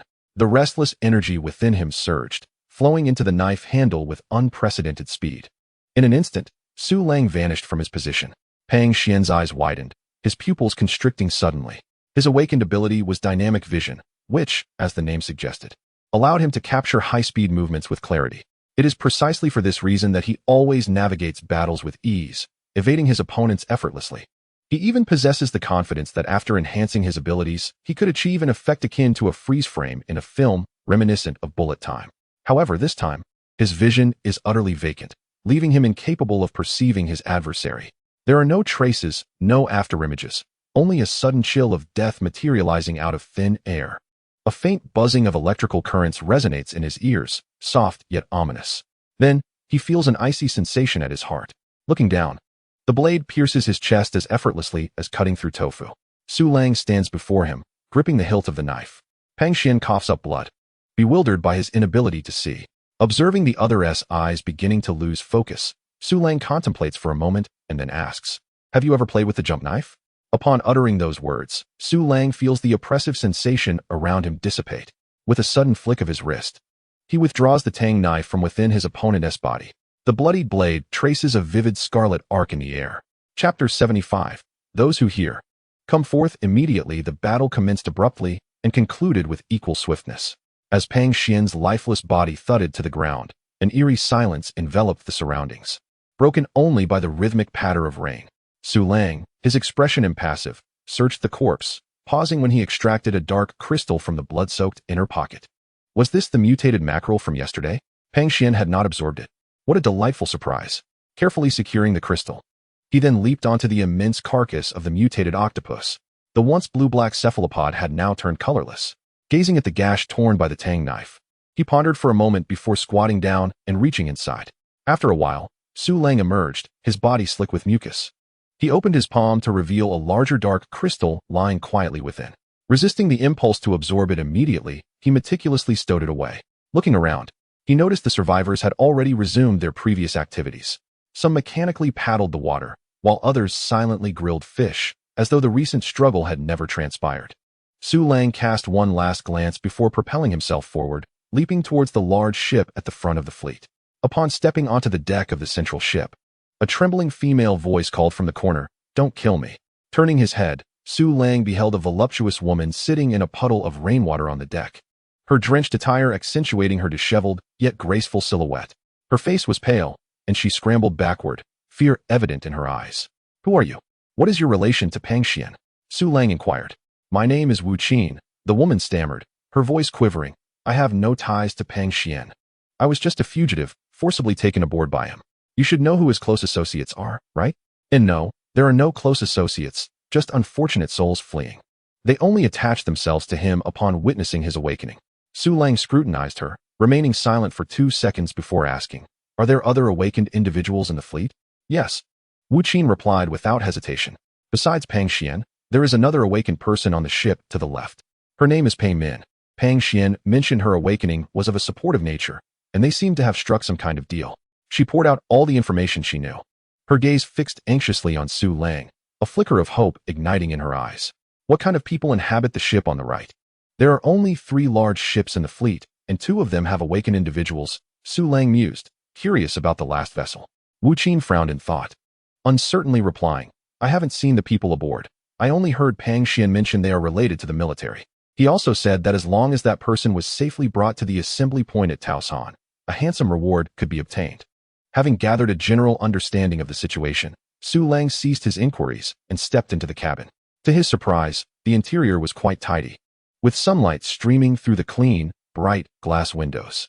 A single armchair faced the window, and beside it, a low coffee table was cluttered with various books, a bottle of liquor, and a black walkie-talkie. Su Lang picked up the walkie-talkie, confirming it had power before pressing the talk button. "Pang Xian is dead. This ship now belongs to me. Those who hear this, come forth immediately." After speaking, he tossed the walkie-talkie back onto the coffee table, his attention drawn to a nearby map and compass. The map was a detailed world map, while the compass needle was indecipherable to Su Lang, both of which he stored in his space. Continuing to sift through the books on the table, Su Lang's eyes gradually brightened. The collection was eclectic, covering topics such as martial arts, electrical repairs, wilderness survival guides, and ship construction, among others. He wondered where Pang Xian had acquired such materials. In a time devoid of internet access, perusing these books could prove immensely beneficial. Su Lang unabashedly gathered all the books. As he searched further, he found no beds, only several thick blankets laid out on the inner floor. Descending the stairs to the lower hold, he was met with utter darkness. Su Lang, using his headlamp, conducted a thorough search, discovering a chaotic pile of living supplies, likely contributed by other ships. Food and clean water were scarce, and his scavenging yielded no valuable items. He retrieved a brand new walkie-talkie from his space, adjusting the channel. "Professor Wong, Professor Wong." After a few seconds, static crackled through the walkie-talkie, followed by a calm voice. "Su Lang, what's wrong?" It was Professor Wong. "Where are you?" Just then, Tang Yao's bright voice chimed in. Su Lang pressed the talk button, succinctly stating, "Professor Wong." "Tang Yao, bring the ship alongside the large vessel in the center." There were no questions or hesitations.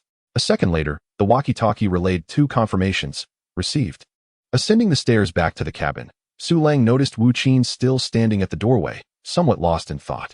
Upon hearing movement, she turned her head. Su Lang plopped down onto the sofa and waved her over. Wu Qin visibly flinched, brushing back some stray hair from her face before cautiously approaching.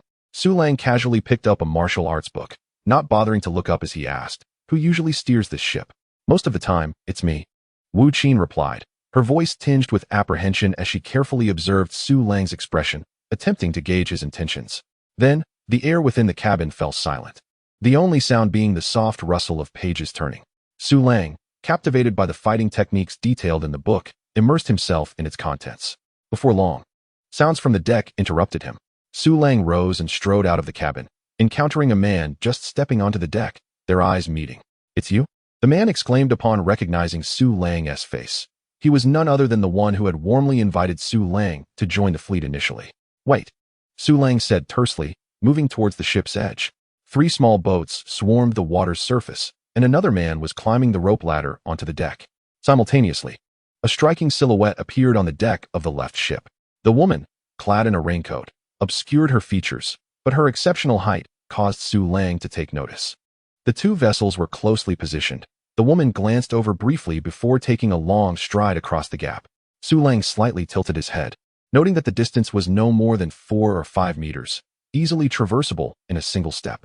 There was no doubt, she was an awakened individual.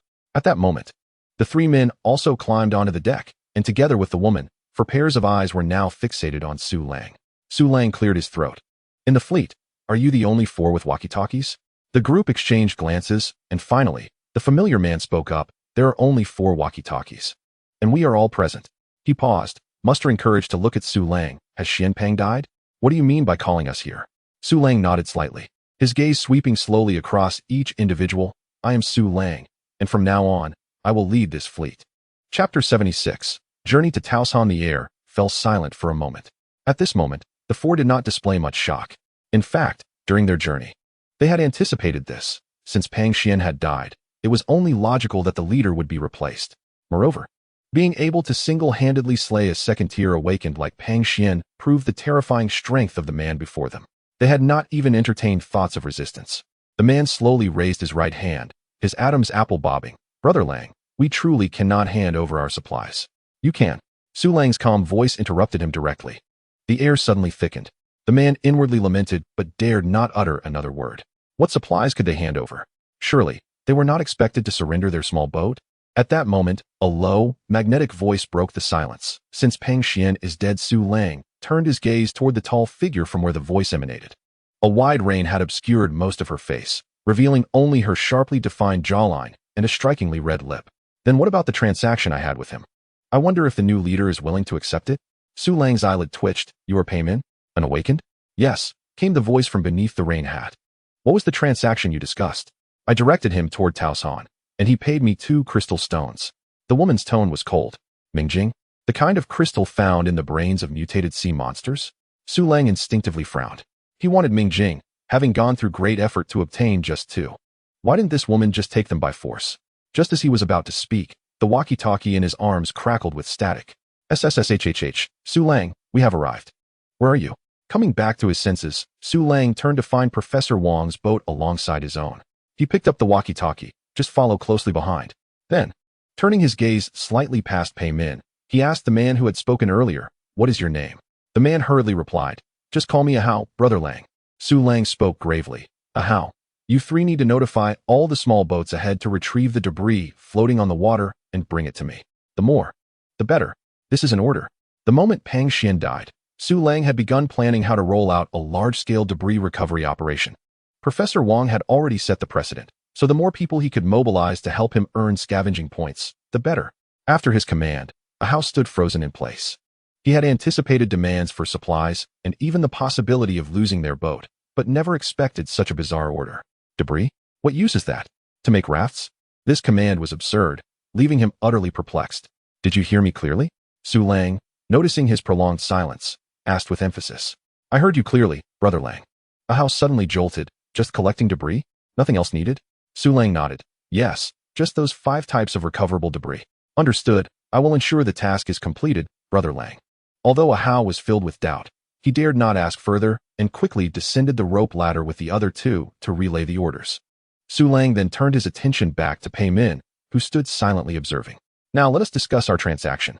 He was not particularly interested in the so-called rescue gathering place at Taosan. His routes to becoming stronger lay in collecting scavenging points and hunting sea monsters for Mingjing. Both of these endeavors did not necessitate a journey to Taosan. However, everyone else in the fleet was eager to go. With so many people now helping him collect garbage, he would not mind steering the direction toward Taosan while picking up debris along the way. To Mingjing, the tall figure's cold voice repeated her condition. Su Lang scrutinized her, curious about the nature of her awakened abilities. I cannot accept the condition of Tu Mingjing. Her crimson lips parted slightly, her mature and magnetic voice resounding once more. Then I will leave. This response left Su Lang momentarily stunned. He was merely trying to bargain for a better deal, yet she was ready to leave? Leaving was not an option for her. If necessary, he would not hesitate to resort to forceful measures, if it came to it. He could bind this woman and threaten her with a blade at her throat to extract the direction. After pondering for a moment, Su Lang shifted his approach. Apart from Mingjing, do you have any other supplies you require? Such as food, fruits, medicines, or perhaps sanitary pads? He felt that given the current scarcity of supplies, these everyday necessities could adequately substitute for Mingjing as terms of exchange. Upon hearing the phrase sanitary pads, Paymin's expression clearly faltered. Su Lang's heart raced. Perhaps there was a chance. Yet, the next moment, Paymin asked, do you have any alcohol? This time, Su Lang was taken aback. Her thought process was rather erratic. White or beer? He had won various types of alcohol in a lottery and had stocked them without much consumption. Beer. Su Lang nodded lightly. Then it will be 2 cans of beer for 1 Mingjing. No, for cans. Paymin paused before adding. But for the Mingjing, I must have 1. After a brief contemplation, Su Lang nodded in agreement. Deal. The price of 1 Mingjing was barely acceptable, and as for the beer, He had more than enough to spare. Shifting the conversation, he continued, "Tell me, how will you guide us to Taosan?" Payman pondered for a moment. "My awakening allows me to sense the general direction of high mountains. When adjustments to our course are needed, I will notify you via walkie-talkie." Su Lang's expression brightened with astonishment. Sensing mountain ranges? Such extraordinary abilities were quite remarkable. "Come to my boat to collect the beer shortly." With that, Su Lang turned and walked toward the stern of the boat. He saw that Professor Wang's boat and his own were closely following, positioned on either side. With a gentle leap, Su Lang landed steadily on Professor Wang's vessel. "Su Lang, why did you call us over in such a hurry?" a frail voice inquired. Professor Wang and his companions had been braving the rain on the deck, and upon seeing Su Lang approach, they quickly asked, "Professor?" Su Lang pointed toward Pang Xian's boat. "Pang Xian is dead. Now, this fleet is under my command." His calm and detached words struck like an invisible thunderclap, leaving Professor Wang, Old Zhou, and Li Tai momentarily speechless. Their pupils contracted as they suddenly recalled the moment he had drawn his gun and swiftly shot down a monster. Pang Xian is dead? A second-tier awakened was actually killed by Su Lang? Before they could recover from this astonishing news, Su Lang's next statement sent shivers through them. "I will lead the fleet to Taosan." Chapter 77. Can I choose? The dawn light pierced through the dense curtain of rain, illuminating the grayish world above the water. Rain hammered down relentlessly upon everyone's raincoats, producing a cacophony of sounds. On the deck, silence enveloped the atmosphere, creating an eerie stillness. Lao Zhou and Li Tai exchanged glances, a flicker of inexplicable fear igniting in their eyes. Despite Su Lang's youthful demeanor and courteous manner when offering cigarettes and conversation, his indifference towards killing and monsters was unsettling. Would he remain unyielding after assuming the mantle of leadership? Professor Wang cleared his throat, shattering the silence. Leading the fleet to Peach Mountain is indeed a commendable endeavor. It can save many lives. Shifting his gaze directly to Su Lang, he inquired, "What do we need to do?" Su Lang met the elder's gaze with calmness, stating, "I need you to go to the raft area at the back and spread the word. All survivors may gather scrap materials to exchange with me for supplies." His approach was not as forceful as with Ahau. He deemed the raft survivors to possess limited capabilities and preferred to entice them instead. Those with Ahau were different. Their 10 small boats could scout ahead and maintain vigilance, necessitating strict obedience to commands. And then, the elder pressed, noticing Su Lang's silence. "That's sufficient," Su Lang replied with a smile directed at Professor Wang. "As the leader, all I require is for them to salvage scrap for me. I wish to concern myself with nothing else." "Is it truly that simple?" Lao Zhou interjected, unable to contain his surprise. He had anticipated Su Lang would scour the entire fleet, yet it was not the case. Su Lang nodded affirmatively, opting not to linger on the topic. Instead, gesturing towards Pang Xian's boat, "You have a larger crew. That vessel is designated for you." The 5 large ships were similar in size, with Pang Xian's being slightly larger and Su Lang's marginally smaller. Size mattered little, for Su Lang's ship was already equipped with twin propellers. Once modifications were complete, it would emerge as the largest and most formidable vessel. Professor Wang, no longer wishing to linger, signaled to set sail, while Su Lang turned back to his own ship. Tang Yao and Zhao Yuman awaited anxiously. Su Lang approached them to reassure them briefly before retreating into his cabin. He was eager to absorb the mysterious crystal. Retrieving 2 crystals, he scrutinized them closely, noticing a faint blue hue with a luminous sheen. Grasping the slightly smaller crystal, Su Lang closed his eyes slowly. For the first few breaths, there was no unusual response. He calmed his mind and gently attempted to connect with the crystal using the mysterious power within him. In the next moment, he distinctly sensed the crystal in his palm transforming, its energy surging as if yearning to be released. Focusing intently on his palm, he envisioned the energy flowing into his body. A wave of indescribable euphoria washed over him, akin to the nurturing essence of sweet dew, rapidly enveloping his entire being. As time flowed gently, Su Lang finally opened his eyes, exhaling a deep breath. He opened his palm to reveal only a small handful of grayish powder. The crystal's energy had been fully absorbed. Rising, he brushed off the powder and stretched, feeling the changes within him. Did his strength increase slightly? With a thought, he accessed the system panel. Attributes, 165, Awakening, Lightning, Level 1. Su Lang was taken aback. His attributes had increased by 5 points. Could it be that a single mysterious crystal had granted him such a boost? Quickly extending a finger to release a current, he was eager to ascertain whether his lightning abilities had been enhanced. A faint crackle of electricity resonated as bright arcs danced along his fingertip. Although the length of the discharge appeared unchanged, Su Lang sensed a subtle increase in the electric force. Collecting his thoughts, he stepped onto the deck. Just as Tang Yao approached with 2 plates of food, the delightful aroma wafting through the air prompted a rumble from his stomach, reminding him he had yet to eat breakfast. "Are you hungry? I was about to call for you, but I didn't want to interrupt," Tang Yao said with a radiant smile. "I am a bit famished," Su Lang admitted, leaning out to survey the water. For large boats sailed in parallel, with his trailing behind. Returning his gaze, he took a seat at the dining table. At that moment, Zhao Yuman approached, carrying a bowl of rice. Just as he prepared to satiate his hunger, the walkie-talkie in his arms crackled to life. "Brother Lang, we've salvaged a considerable amount of scrap. How should we deliver it to you?" Su Lang raised an eyebrow. "Bring it alongside my ship." After setting down the walkie-talkie, he began contemplating the exchange ratio for the scrap materials. Since he intended to embark on a scrap collection venture, a clear exchange standard was essential. He retrieved a notebook and pen from his storage, a surprising find from Pang Xian's stash that he never expected to utilize so soon. The survivors primarily relied on fish, necessitating supplies such as charcoal, salt, vegetables, fruits, and tea. He meticulously listed these items, denoting a 1/10 exchange rate based on the quantities provided by the tiered reward pool. For instance, if the vegetable pack amounted to 100 kilograms, one could exchange 10 kilograms at a time. Almost forgetting, he noted that Ahao's small boats also required gasoline, adding cigarettes and alcohol to the list. A rumbling sound approached from the water, growing nearer. Su Lang paused his writing, deciding to list only these items for now, with the possibility of adding more later. "Brother Lang," Ahao's voice boomed across the water. 2 small boats pivoted before him, towing a large net. They drew closer, parallel with the larger vessel. Ahao agilely climbed the ladder, clutching the fishing net. Su Lang handed him the prepared list, inquiring about their needs. Ignoring Ahao's wide-eyed, dazed expression, Su Lang began to haul in the net. Ahao mechanically lifted the ordinary paper, scrutinizing it closely. A box of high-octane carbon?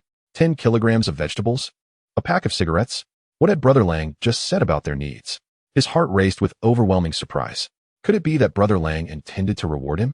While Ahao was lost in thought, Su Lang had already pulled the scrap from the net onto the deck. Noticing Ahao still in a stupor, he asked, "Have you made your selection?" Snapping back to reality, Ahao replied, "Can I choose?" "Roughly this amount of scrap netted me 1 contribution point, which can be exchanged for 1 supply. I want a box of high-octane carbon." Ahao's voice trembled slightly. Su Lang turned to fetch a box from the kitchen, adding, "If you wish to exchange for more items, you must diligently salvage for me. Everything on this list is exchangeable." As Ahao cradled the box of carbon while returning, he felt as if he were in a dream, astonished that even in an apocalypse, scrap could be exchanged for supplies. Was this truly a blessing from Brother Lang? Chapter 78.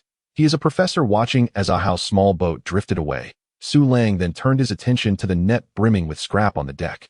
Acquired scavenging points, 3,208. He couldn't help but savor the thrill of effortless gain. There would be no returning to a traditional job. He had firmly established himself as the proprietor of a scrap collection enterprise. Lost in thought, a tall figure suddenly emerged at the edge of his vision, cutting through the rain as they approached. Su Lang casually resumed his seat at the dining table, nonchalantly placing a box of beer on the edge of the table. "Where's the beer?" a cool voice inquired before the person even arrived. Tang Yao reacted with remarkable swiftness, abruptly seizing the 4 assault rifles at her feet, aiming them at the approaching figure. Su Lang, without lifting his gaze, casually gestured with his chopsticks towards the ground, then deftly picked up a piece of meat and brought it to his mouth. As Pei Min stepped onto the deck, she was instantly confronted by the ominous black muzzle of a gun, causing her to momentarily freeze. Upon discerning Tang Yao's exquisite visage, a flicker of surprise crossed her eyes. However, the man seemed entirely indifferent to her presence, engrossed in his meal. The aroma wafting through the air was irresistible. She involuntarily cast a glance at the dining table, where 3 plates of tantalizing stir-fried dishes awaited, accompanied by a steaming bowl of rich soup. Gulp. She instinctively swallowed, realizing that what had once been a mundane family lunch now appeared extraordinarily lavish and enticing. Struggling to divert her gaze, curiosity gnawed at her heart. Where did this person procure such splendid provisions? Discreetly, she bent down to retrieve 4 bottles of beer, intending to depart. Upon noticing the label on the bottles, her eyes instantly brightened with delight. To her astonishment, they were craft beers. A smile involuntarily graced her lips. With a lingering glance at the dining table, she finally departed with the beer in hand. Observing this, Tang Yao let out a long sigh of relief. "Su Lang. Who is she? Is she also an awakened?" As she spoke, she placed the gun back at her feet, maintaining a high level of vigilance throughout. Her instincts told her that the woman who had arrived was formidable. Su Lang paused momentarily with his chopsticks raised. She is indeed the one capable of locating Tao San. I promised to reward her with a piece of dark crystal and 4 bottles of beer. No sooner had he spoken than 2 questions arose almost simultaneously. What ability did she awaken? Tang Yao inquired with a frown. Beer? Zhao Yuman interjected suddenly, her tone distinctly curious. Are we trading for beer? Su Lang, unfazed, tossed a piece of food into his mouth before replying slowly. She merely stated that she could sense the direction of high mountains. As for the beer, perhaps she genuinely enjoys it. Zhao Yuman responded with a click of her tongue, intrigued by the woman's story. She appeared tall and attractive. Fond of alcohol? Surely. She must have encountered some heart-wrenching experiences. As she spoke, a memory seemed to strike her, her eyes reddening as she lowered her head and quietly resumed eating, her mood suddenly dampening. Sensing her distress, Tang Yao quickly offered gentle reassurance. The past is behind us, sister man. We must look forward. Many have perished. Yet we are still alive and well, are we not? Su Lang, having eaten his fill, stepped outside to light a cigarette at the stern. In the distance, shadows flitted about the wooden raft area, where many were grilling fish and cooking, while others were tugging at fishing nets, retrieving floating debris. It seemed that Professor Wong had already informed them. Their efficiency was commendable.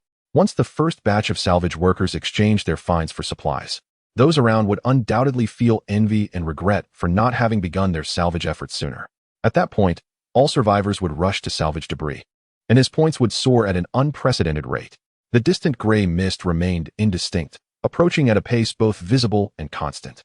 It was uncertain when the mist would cease, reminiscent of the relentless rain that had persisted until now. Retracting his gaze, Su Lang made his way to the bow and leaped onto Professor Wong's boat. On the deck, 2 men were laboriously turning a winch, with a pile of scrap forming a small hill beside them. Not spotting Professor Wong, Su Lang refrained from interrupting and instead leaped onto the larger ship to the right. Wu Qin had mentioned that the people aboard this vessel were connected to the military, promising generous rewards upon reaching Tao San. He was eager to gain insight into the matter. Landing steadily on the deck, he was met with a sharp reprimand. Stop. What do you intend to do? Su Lang sensed no danger and slowly turned around. At the entrance of the cabin stood a tall, slender young man, anxiously regarding him, his eyes brimming with suspicion. Su Lang advanced toward the cabin, inquiring, "And who might you be? How many people are aboard this ship?" The young man, his tone somewhat restrained, warned Su Lang, "I advise you not to act recklessly, otherwise Pang Xian will not spare you." Su Lang's eyes widened in surprise. Pang Xian was dead. Hadn't anyone informed him? This morning, 3 rockets had been fired. Yet this individual appeared completely oblivious. Su Lang advanced step by step, while the young man retreated incrementally. Unimpeded, Su Lang entered the cabin, squinting as he surveyed the surroundings. He found himself momentarily stunned. Sunlight streamed through the clean, transparent glass into the cabin, where a large desk stood by the window. A figure was stationed at the desk, intently writing something. Opposite the window was another desk, lined with rows of test tubes and various glass apparatuses. These arrangements resembled a rudimentary laboratory. As Su Lang approached the figure, the individual remained completely engrossed in his work. "Halt!" The young man barked in an irate tone. Su Lang paused, and the figure at the desk stopped, turning to face him. "I am Su Lang. May I ask your name?" The middle-aged man, appearing to be around 40, adjusted his black-framed glasses and replied, "I am Situ Ming. Pang Xian is dead." Su Lang intended to explain the situation when a hand was raised, stifling his words. "I am solely focused on my research. Regardless of who it is, as long as I am safely delivered to the military assembly point, I promise to offer a generous reward." "What kind of reward?" Su Lang directly inquired, addressing his primary concern. "Whether in supplies or crystals needed by the awakened, I will do my utmost to appeal to the military, securing it with my integrity." "Dark crystal, you say?" The middle-aged man momentarily faltered. Subsequently, he appeared to fall into a trance, muttering to himself, "Dark crystal, natural chaos, vast and boundless." His eyes suddenly sparkled with realization. Dark crystal. Where did that name originate? Su Lang was taken aback by the question, pondering momentarily before evasively responding. "I heard it from others." He then realized that although the system had initially provided a concise nomenclature, people were still in the exploratory phase, typically referring to the crystals generically. "Oh, was that individual part of the military's research team?" The middle-aged man inquired excitedly. Su Lang pursed his lips. He was a professor but not affiliated with the military. "My apologies, Professor Wong. This burden falls upon you." The middle-aged man's gaze gradually dimmed at this revelation, and he shifted the topic. "By the way, If you happen to hunt down a mutated marine creature, could you bring the carcass to me for research? Chapter 79. 6 bottles carcass? Upon hearing this, Su Lang was nearly certain that Situ Ming was indeed affiliated with the military, specifically among those engaged in research. Su Lang gestured towards the rear of the ship, mentioning that he had killed a mutated octopus a few hours prior, though the carcass had likely floated away. No sooner had he spoken than an astonished exclamation erupted within the cabin. A mutated octopus? The young man was so taken aback that his voice involuntarily rose several octaves. Realizing his outburst, he quickly regained his composure and pressed on. The tentacles of a mutated octopus possess power comparable to that of a second-tier awakened and can also spray toxic ink. The combination elevates its danger level significantly. Even someone like Pang Xian, a second-tier awakened, would not dare confront it directly. After a moment's pause, he narrowed his eyes, directing them at Su Lang. Did you hunt it? Su Lang nodded slightly. You are essentially correct. However, its most perilous aspect is not the tentacles or the ink, but rather the toxic mist that erupts upon nearing death. What kind of toxic mist? The young man's eyes gleamed with eagerness. Could you elaborate? I need to supplement its information. Slowly recounted the general course of the battle, deliberately omitting details of his lightning abilities, focusing instead on the octopus's combat methods and its toxic mist. The young man, with clear eyes, fixed his gaze on Su Lang, as if wishing to engrave every word deeply in his memory. As Su Lang finished speaking, the young man silently approached the table and swiftly began jotting down notes in a thick notebook. Realizing there was little to discuss with the two eccentric scientists, Su Lang turned to leave. With a graceful leap, he returned to his vessel, where Tang Yao stood at the stern, gazing quietly into the distance. He advised her, Tang Yao, alert me if there's any movement. Without pause, he slipped into his cabin and retrieved a larger piece of the abyssal crystal. Drawing from his experience with the first crystal, he quickly settled into the process. Holding the crystal in his right hand, it emanated pure abyssal energy, which he fervently absorbed from his palm along his arm. Su Lang was taken aback. This surge of energy was immense, roughly 2 to 3 times that of the previous crystal. Was there a distinction among abyssal crystals? Did it correlate with the strength of sea monsters?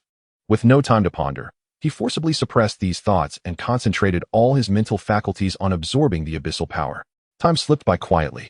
With a soft crack, Su Lang opened his eyes.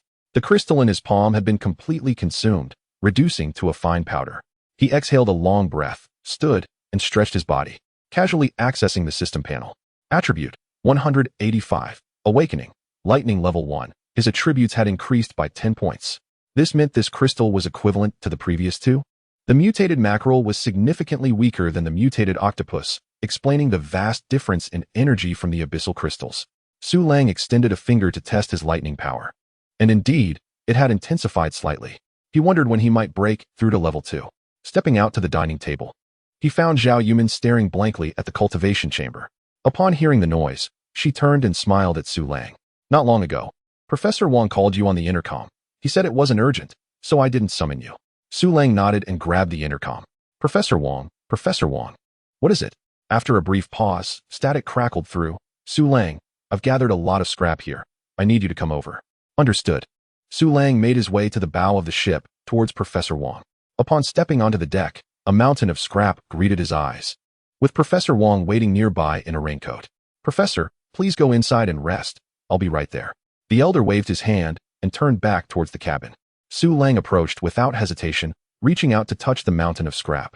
1 second, 2 seconds. After a few moments, the mountain vanished into thin air. Acquired scavenging points, 9,612. How delightful. While absorbing the abyssal crystal to enhance his power, someone else was also earning points for him. The only downside was the need for him to make the trip personally.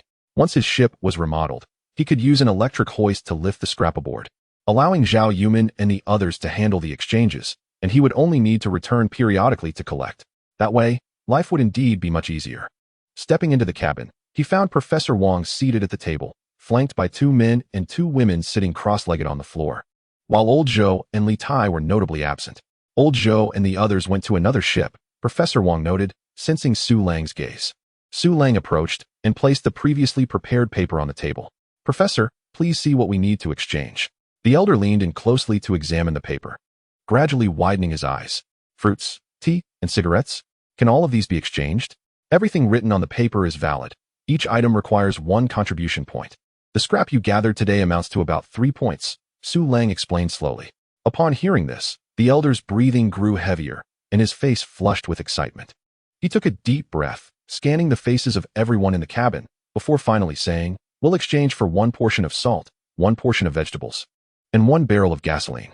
After careful consideration, the elder chose practical necessities, demonstrating his prudent nature.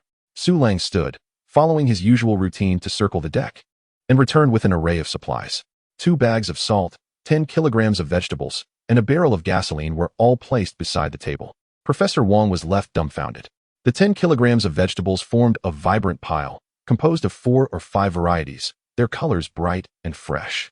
He couldn't recall the last time he had eaten vegetables. After over a month of hunger, he had been reduced to a diet solely of fish. The others nearby stared at the pile of vegetables in a daze, the sounds of swallowing echoing in the air. "Thank you, Su Lang, thank you." The elder's voice was choked with emotion. Su Lang gently placed a hand on the elder's arm and replied, "No need for thanks, Professor. You are working for me. This is merely a transaction." With that, he picked up the intercom in front of Professor Wong and adjusted it. This intercom was given to him by Su Lang. Now set to the fleet communication channel for greater convenience. Su Lang possessed 2 intercoms, one designated for contacting Tang Yao and the other for fleet communications. After finishing, Su Lang added, "You all continue to gather. I will come to collect once a day." Professor Wong nodded earnestly, watching Su Lang depart for Old Zhou's ship. On the deck, without a winch, Old Zhou and his team had evidently gathered less scrap. Su Lang presented the paper for them to discuss. And once everyone was inside the cabin, he swiftly collected the scrap. Acquired scavenging points, 5863. Compared to Professor Wong's haul, this was significantly less, barely counting as 2 contribution points. After repeating the process, Old Zhou exchanged for a portion of vegetables and a box of charcoal. Su Lang handed Old Zhou a new intercom, leaving with satisfaction. Returning to his ship, several rafts delivering scrap arrived in succession. The quantity was meager, so Su Lang generously provided a small amount of supplies as encouragement, instructing them to gather more next time for better exchanges. After the flurry of activity, the sky darkened. The 3 of them sat at the dining table, enjoying a cozy dinner. Suddenly, the intercom crackled to life. "I don't want the abyssal crystals anymore. Can you bring me 4 bottles of wine? No, make it 6. Chapter 80. She comes first. No longer wanting the abyssal crystals? Su Lang's heart leaped with joy. This was preferable. After absorbing 2 abyssal crystals, he felt that even more would not suffice. A slight smile crept onto his lips as he hastily finished the last bite of rice in his bowl. "I'll drop by. You don't need to wait for me. I'm already full." After delivering this message, he headed straight to the bow, leaping into the drizzling rain. His feet landed steadily on the deck, and he scanned his surroundings, finding no one in sight. He walked directly towards the cabin, hesitated briefly, then raised his hand to knock on the door. At the same time, he summoned a case of craft beer from his space. "Come in." A deep, magnetic voice called from within the cabin. Su Lang pushed the door open and stepped inside. The cabin was dimly lit, with only a homemade torch crackling softly. The flickering yellow light barely illuminated the cabin's furnishings. A tall figure sat at the central table, surrounded by a few scattered items. Su Lang approached the table and set down the beer. "There are still 8 bottles left. They're all for you."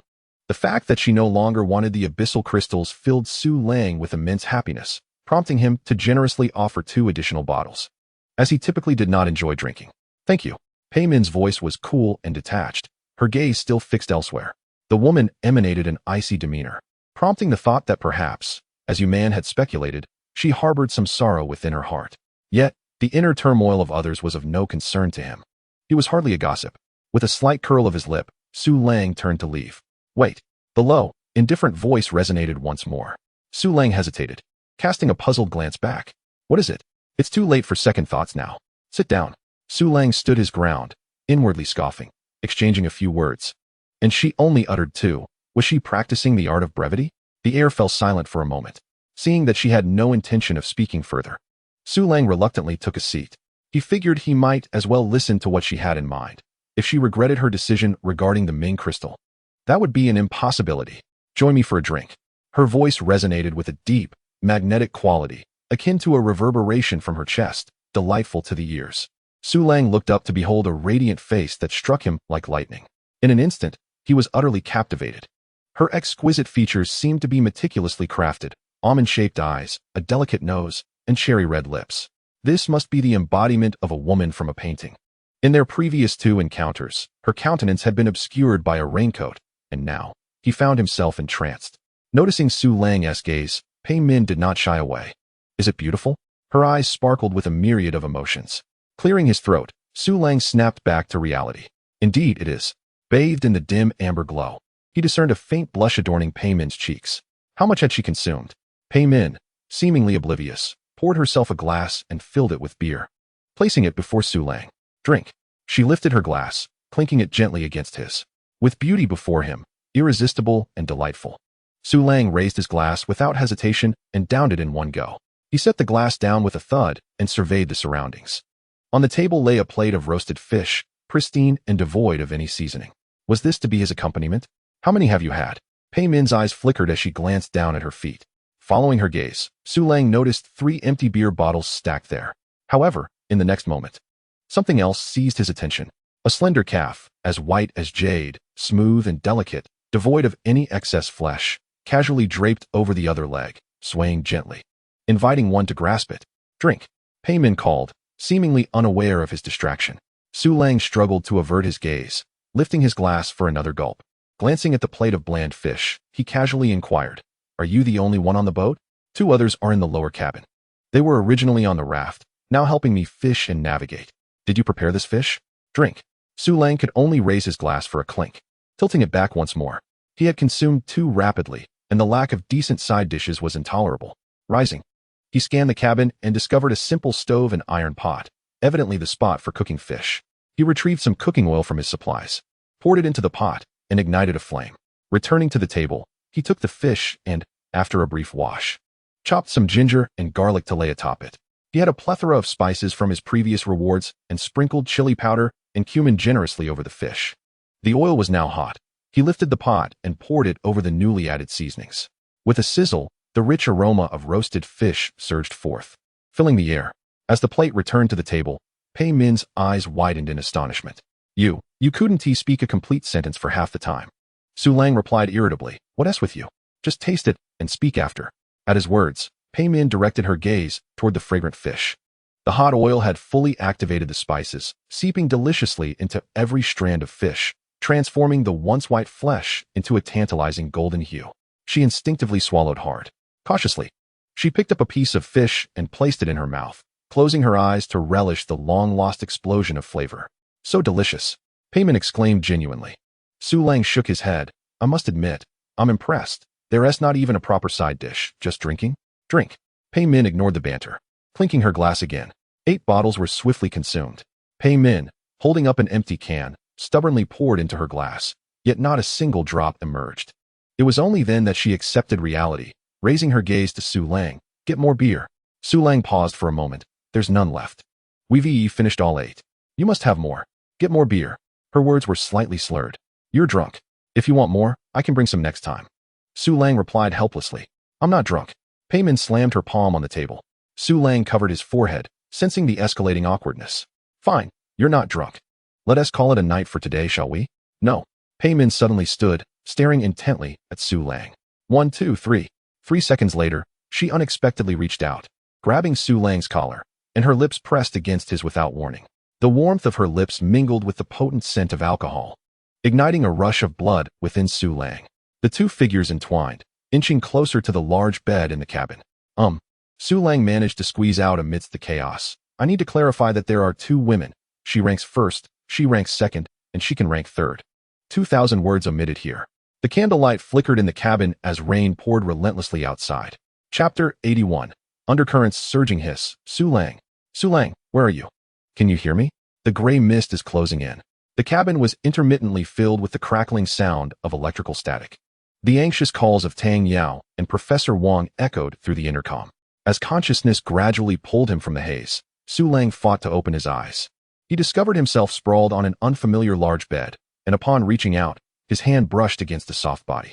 The wild events of the previous night surged back into his mind. Truly, as an awakened one, his enhanced physique by 50 points had evoked a sense of resistance within him. More amusingly, Pei Min, whether due to her nature or intoxication, had repeatedly pinned him down whenever he attempted to turn over. Drawing a deep breath, Su Lang shook off the chaotic thoughts. He picked up the intercom and replied to Tang Yao, "I'm on the neighboring boat. I'll be over shortly." Then he grabbed another intercom. "Let me take a look first. Wait for my signal." He turned to see Pei Min still sound asleep, her long, dark hair cascading over the pillow, obscuring much of her face. Su Lang gently patted her mesmerizing figure. Time to rise. With a swift motion, he got up, dressed, and made his way to the deck. In the distance, the boundless gray mist loomed with an awe-inspiring presence. The mist was less than 10 miles from the raft area, stretching endlessly to the sides, resembling a dividing line between two worlds. Not far off, Su Lang peered through his binoculars, even discerning the tumultuous churn of the mist. Simultaneously, he could gauge the height of the fog, which did not reach the heavens, rising to about several dozen zhang. It's time to accelerate. A cool, magnetic voice resonated from behind him. How did the fleet navigate before? Su Lang did not turn around, his focus keenly observing the raft area. On a small raft, shadowy figures strained to paddle. The once sparse waters now appeared quite crowded. Previously, it was Pang Xian who took charge. The atmosphere fell into a tranquil silence. After a brief moment of waiting for further words from the other party, Su Lang turned to look. Pei Min stared into the distance, her raincoat obscuring her exquisite features. They accelerated their journey for several hours, drifting with the current. A cool voice emerged from beneath the brim of her hat. Su Lang nodded slightly, confirming his earlier suspicions. She maintained a suitable distance, leading the fleet while simultaneously hunting for crystal shards. He promptly retrieved his walkie-talkie, addressing Professor Wang and Old Zhou, requesting them to clear some space for Tang Yao to bring her boat closer. Ahau, inform the small boats ahead to hand over the scrap. With these two commands issued, Su Lang looked at Pei Min, intending to inquire if she wished to move closer. However, just as he was about to utter a word, she interrupted him, stating, I drank too much last night. Su Lang's eyes widened in surprise. What do you mean? Let us just pretend nothing happened last night. The incredulity in Su Lang's eyes deepened upon hearing this. So, can you rank her first, second, or even third? A light chuckle emerged from under her hat. I was drunk. Don't take what I said seriously. A sense of dread gripped Su Lang's heart. Had he been the one to succumb? Pei Min turned away, casually remarking, You performed well last night. After a brief silence, Su Lang wiped the rain from his face and departed. He made his way to Professor Wang's boat, where a mountain of scrap had been neatly piled. The professor appeared at the stern, gazing anxiously into the distant gray mist. Professor, Su Lang called out loudly. Upon hearing his voice, the elder approached hurriedly. Su Lang, the mist is very close. I see, Su Lang nodded, then inquired, What supplies are we exchanging today? Let us trade for some vegetables, fruits, and gasoline as usual. Professor Wang indicated the scrap on the deck. Do you think today's haul is enough for 3 points of contribution? Without waiting for Su Lang's response, he beckoned the two individuals on deck to enter the cabin. Su Lang swiftly approached the pile of recyclables. Acquired scavenging points, 11,582, such a significant amount. The flickering virtual numbers astonished Su Lang. Had they been salvaging non-stop throughout the night? A thought crossed his mind, and he withdrew 1 portion of vegetables, 1 portion of fruit, and 1 barrel of gasoline. Then hesitated before adding a few packs of sanitary napkins. This meager collection barely reached 4 points of contribution, reluctant to inquire further. Su Lang recalled that this boat had 2 or 3 women aboard, so he decided to take an extra portion of supplies. Entering, he stacked the provisions on the table. Su Lang, are we accelerating now? The elder did not glance at the supplies on the floor, but fixed his gaze intently on Su Lang.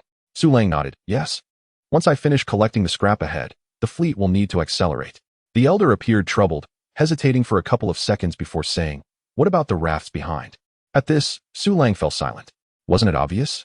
Their ability to escape the mist depended solely on themselves. With so many people, even if they wished to help, they could not rescue them all. We'll accelerate for 2 hours and drift while we wait for those behind. With that, Su Lang pushed the door open and stepped out. By this time, his own boat had arrived, and 5 large vessels were now side by side. Su Lang leaped onto the bow, where 4 small boats awaited. Without pause, he pulled all the scrap onto the deck. Acquired scavenging points, 14. 287. All 4 boats needed gasoline, and Su Lang exchanged it one by one. Ahau had yet to arrive, likely delayed by notifications.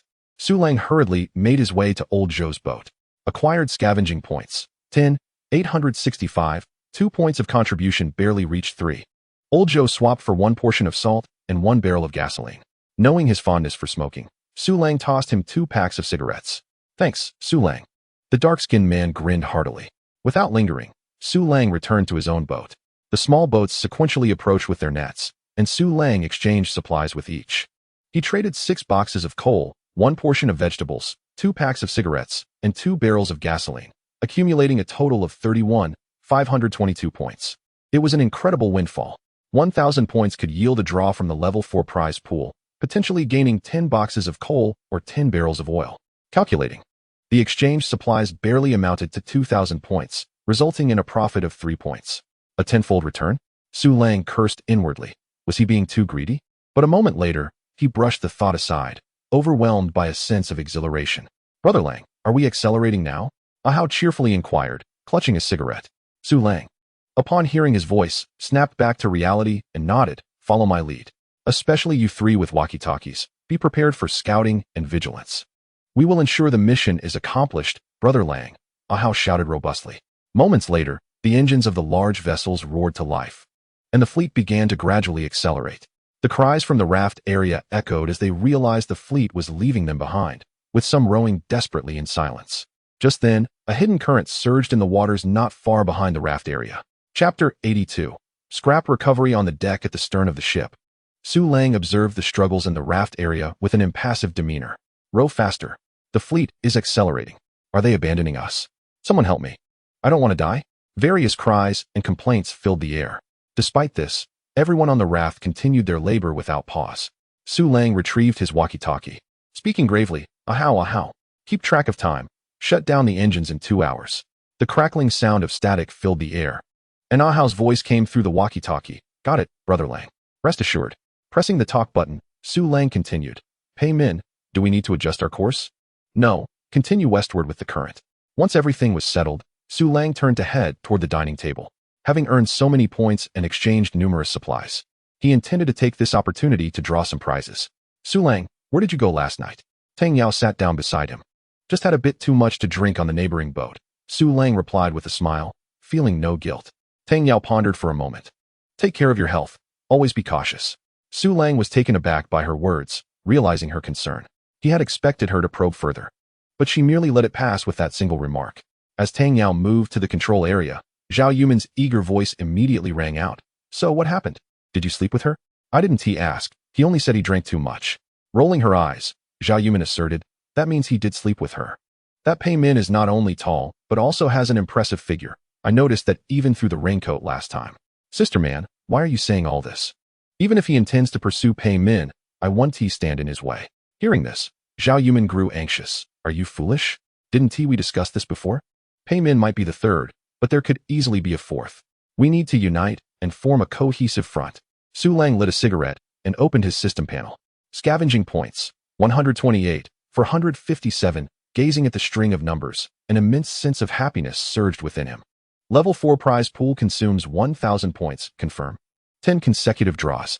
Acquired 10 waterproof jackets, 100 fishing nets, 1 ton of rice, 1 hanging push device, 10 boxes of salt, 100 kilograms of vegetable packages, 1 ton of Tibetan fragrant pork, 10 advanced medical kits, 100 boxes of level 9 steaks, and 10 boxes of sanitary napkins.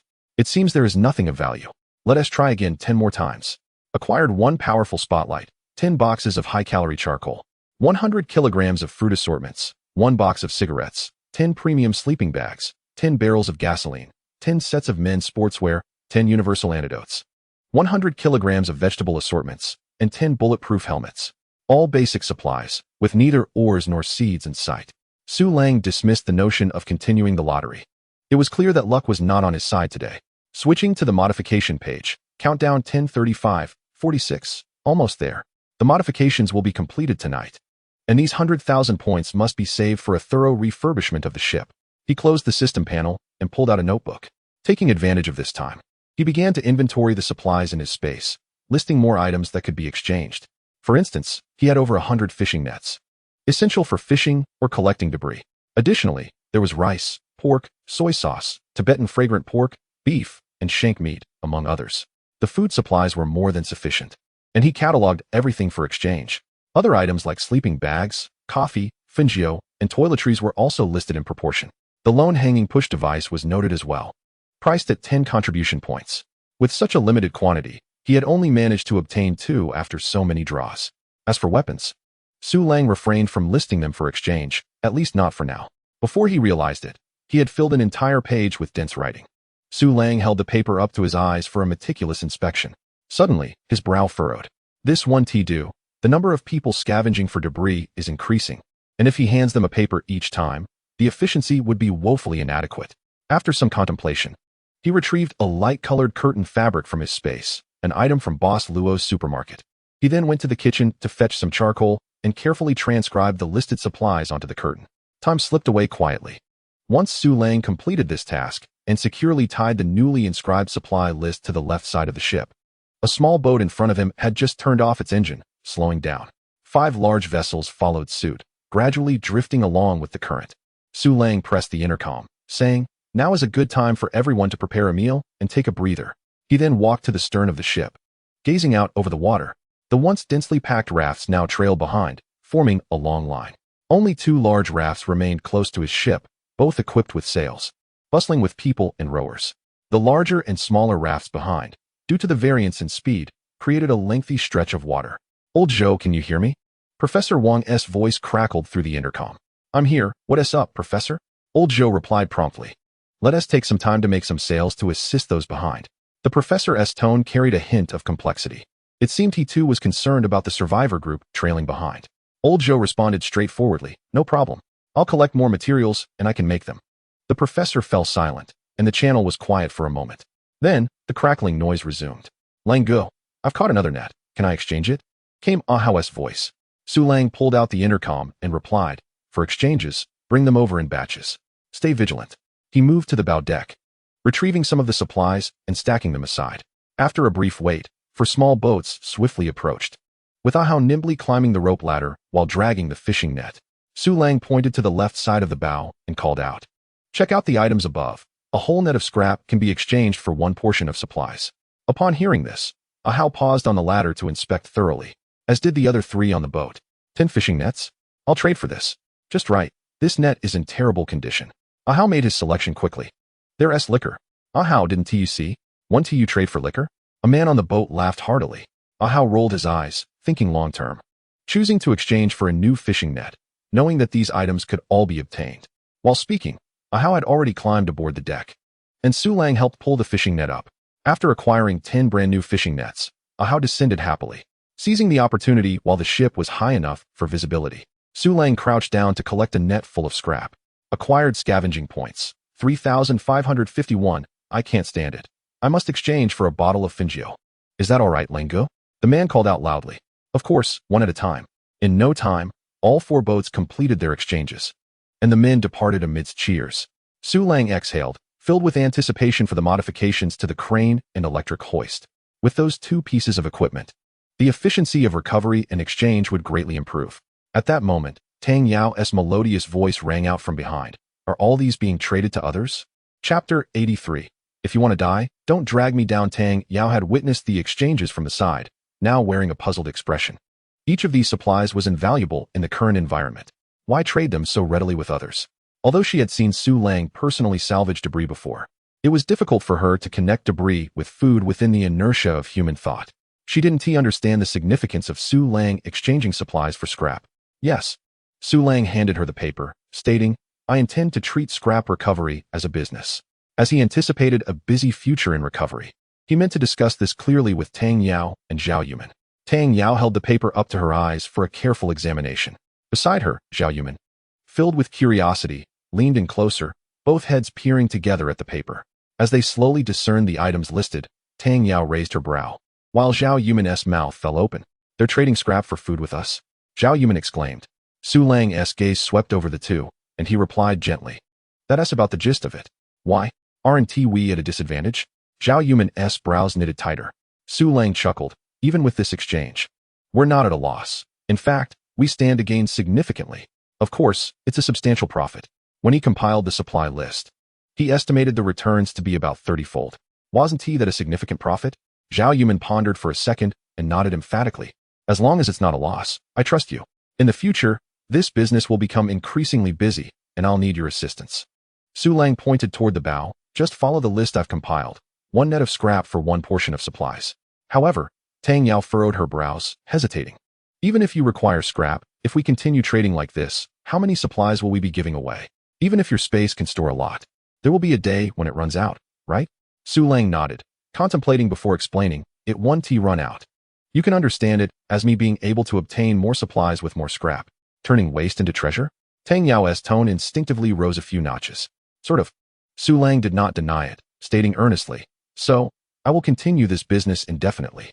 As his words fell, both Tang Yao and Zhao Yuman were momentarily speechless. The surprises Su Lang had brought them were simply overwhelming. First, it was the storage of supplies, and now he could turn waste into treasure. Each of these abilities, if placed outside, could be deemed miraculous. Yet, they were astonishingly concentrated in one individual. While the two girls silently absorbed their astonishment, suddenly, a robust shout echoed across the water. The leader, Su Lang, paused momentarily upon hearing a voice, initially failing to realize that it was directed at him. With a look of surprise, he approached the edge of the boat and gazed out. A wooden raft was swiftly approaching, with two figures energetically rowing and another standing at the bow. The raft was quite sizable, with its middle section covered by a rain canopy, and a tall mast rising at the rear. Su Lang called out, "What is it?" The man at the bow immediately replied, "We've caught a net full of scrap." After a brief pause, the man's voice continued.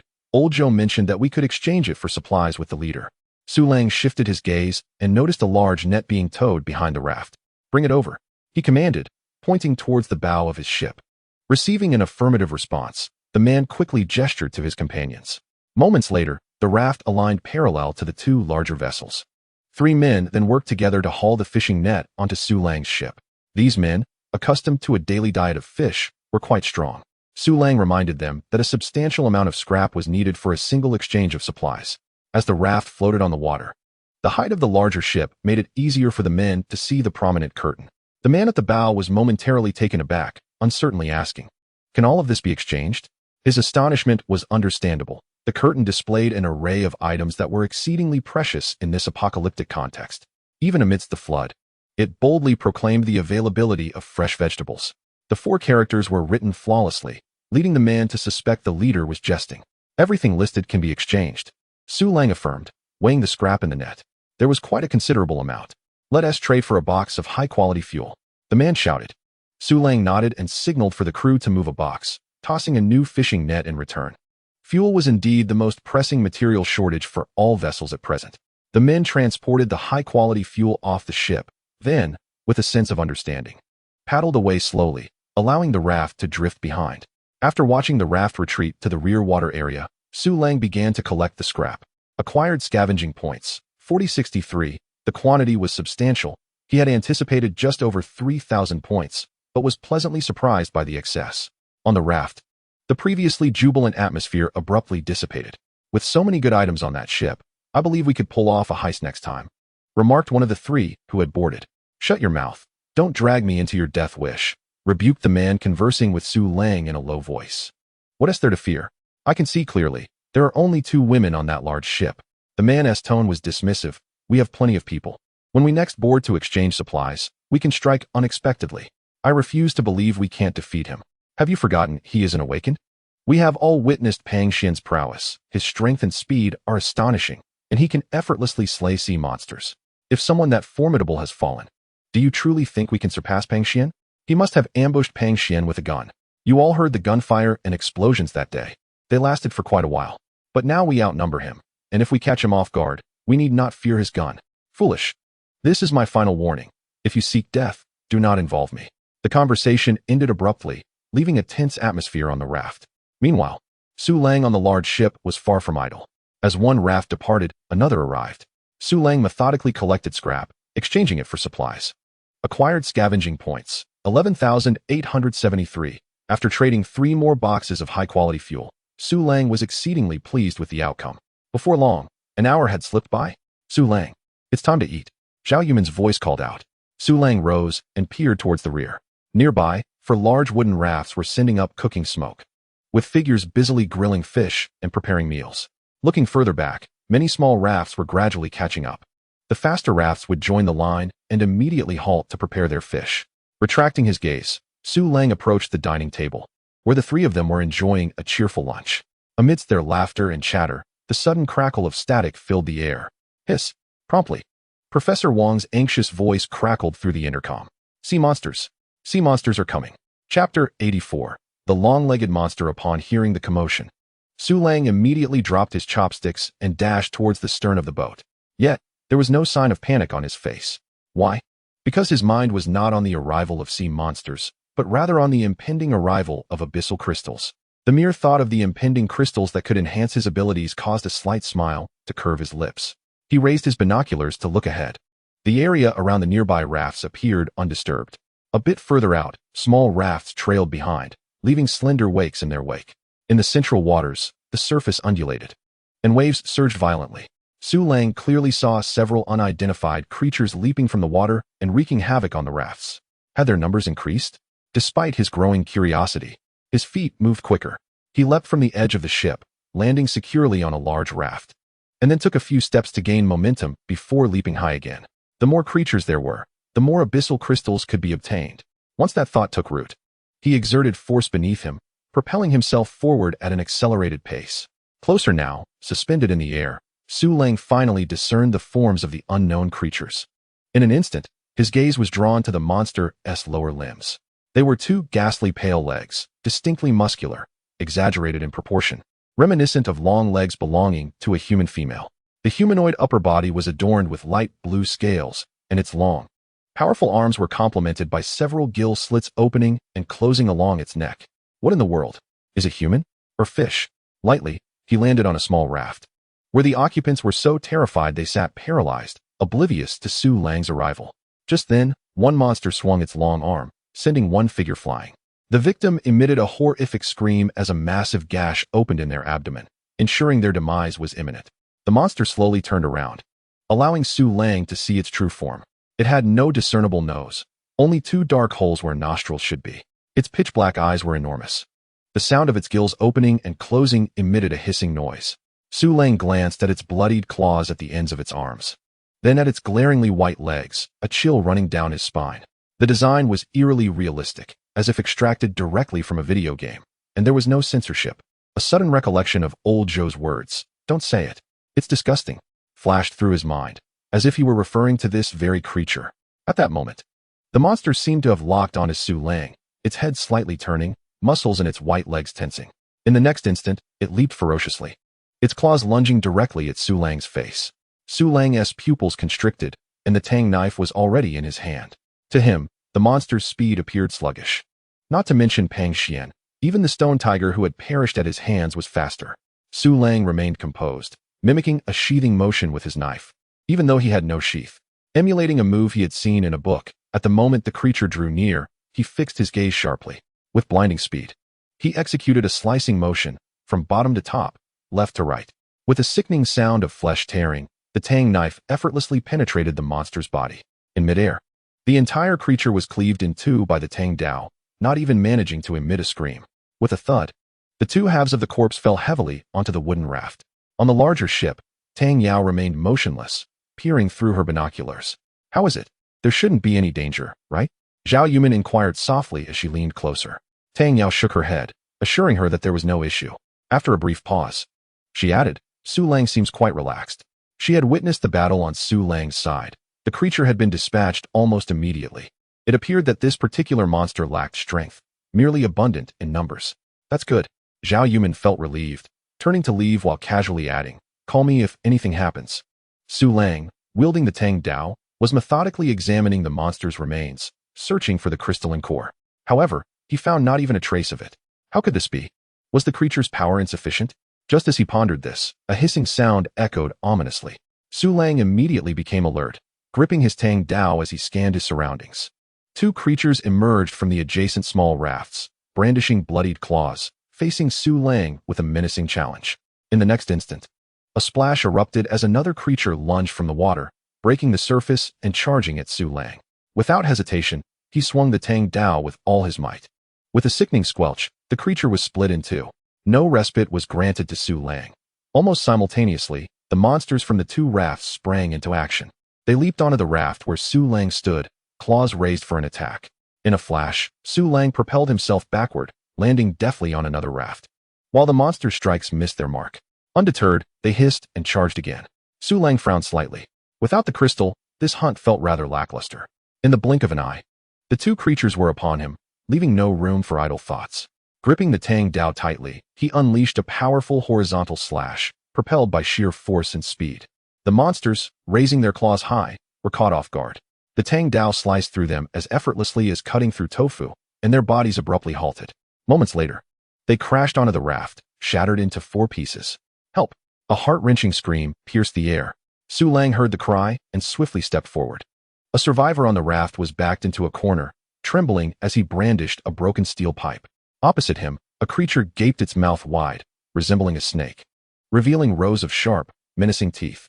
In a flash of cold light, the Tang Dao plunged into the creature's maw, the blade piercing through to the back of its skull.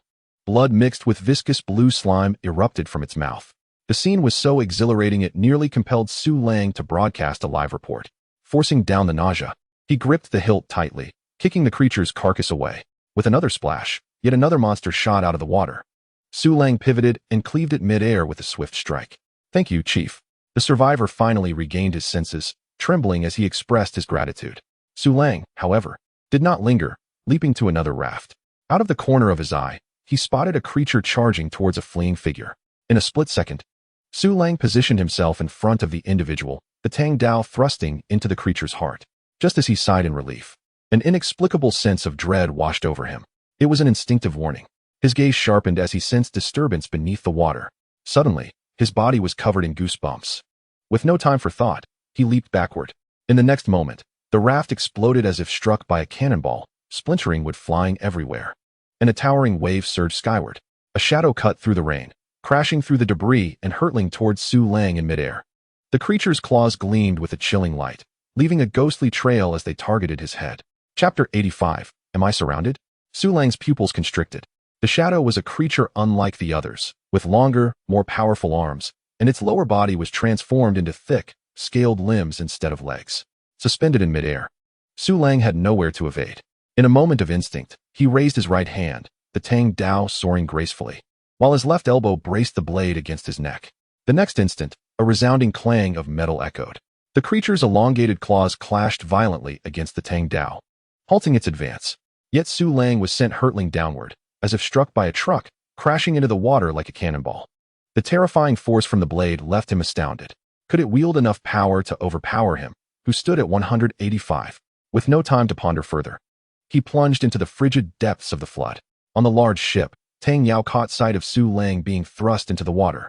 "This is bad," she gasped in alarm. "What's wrong? What happened?"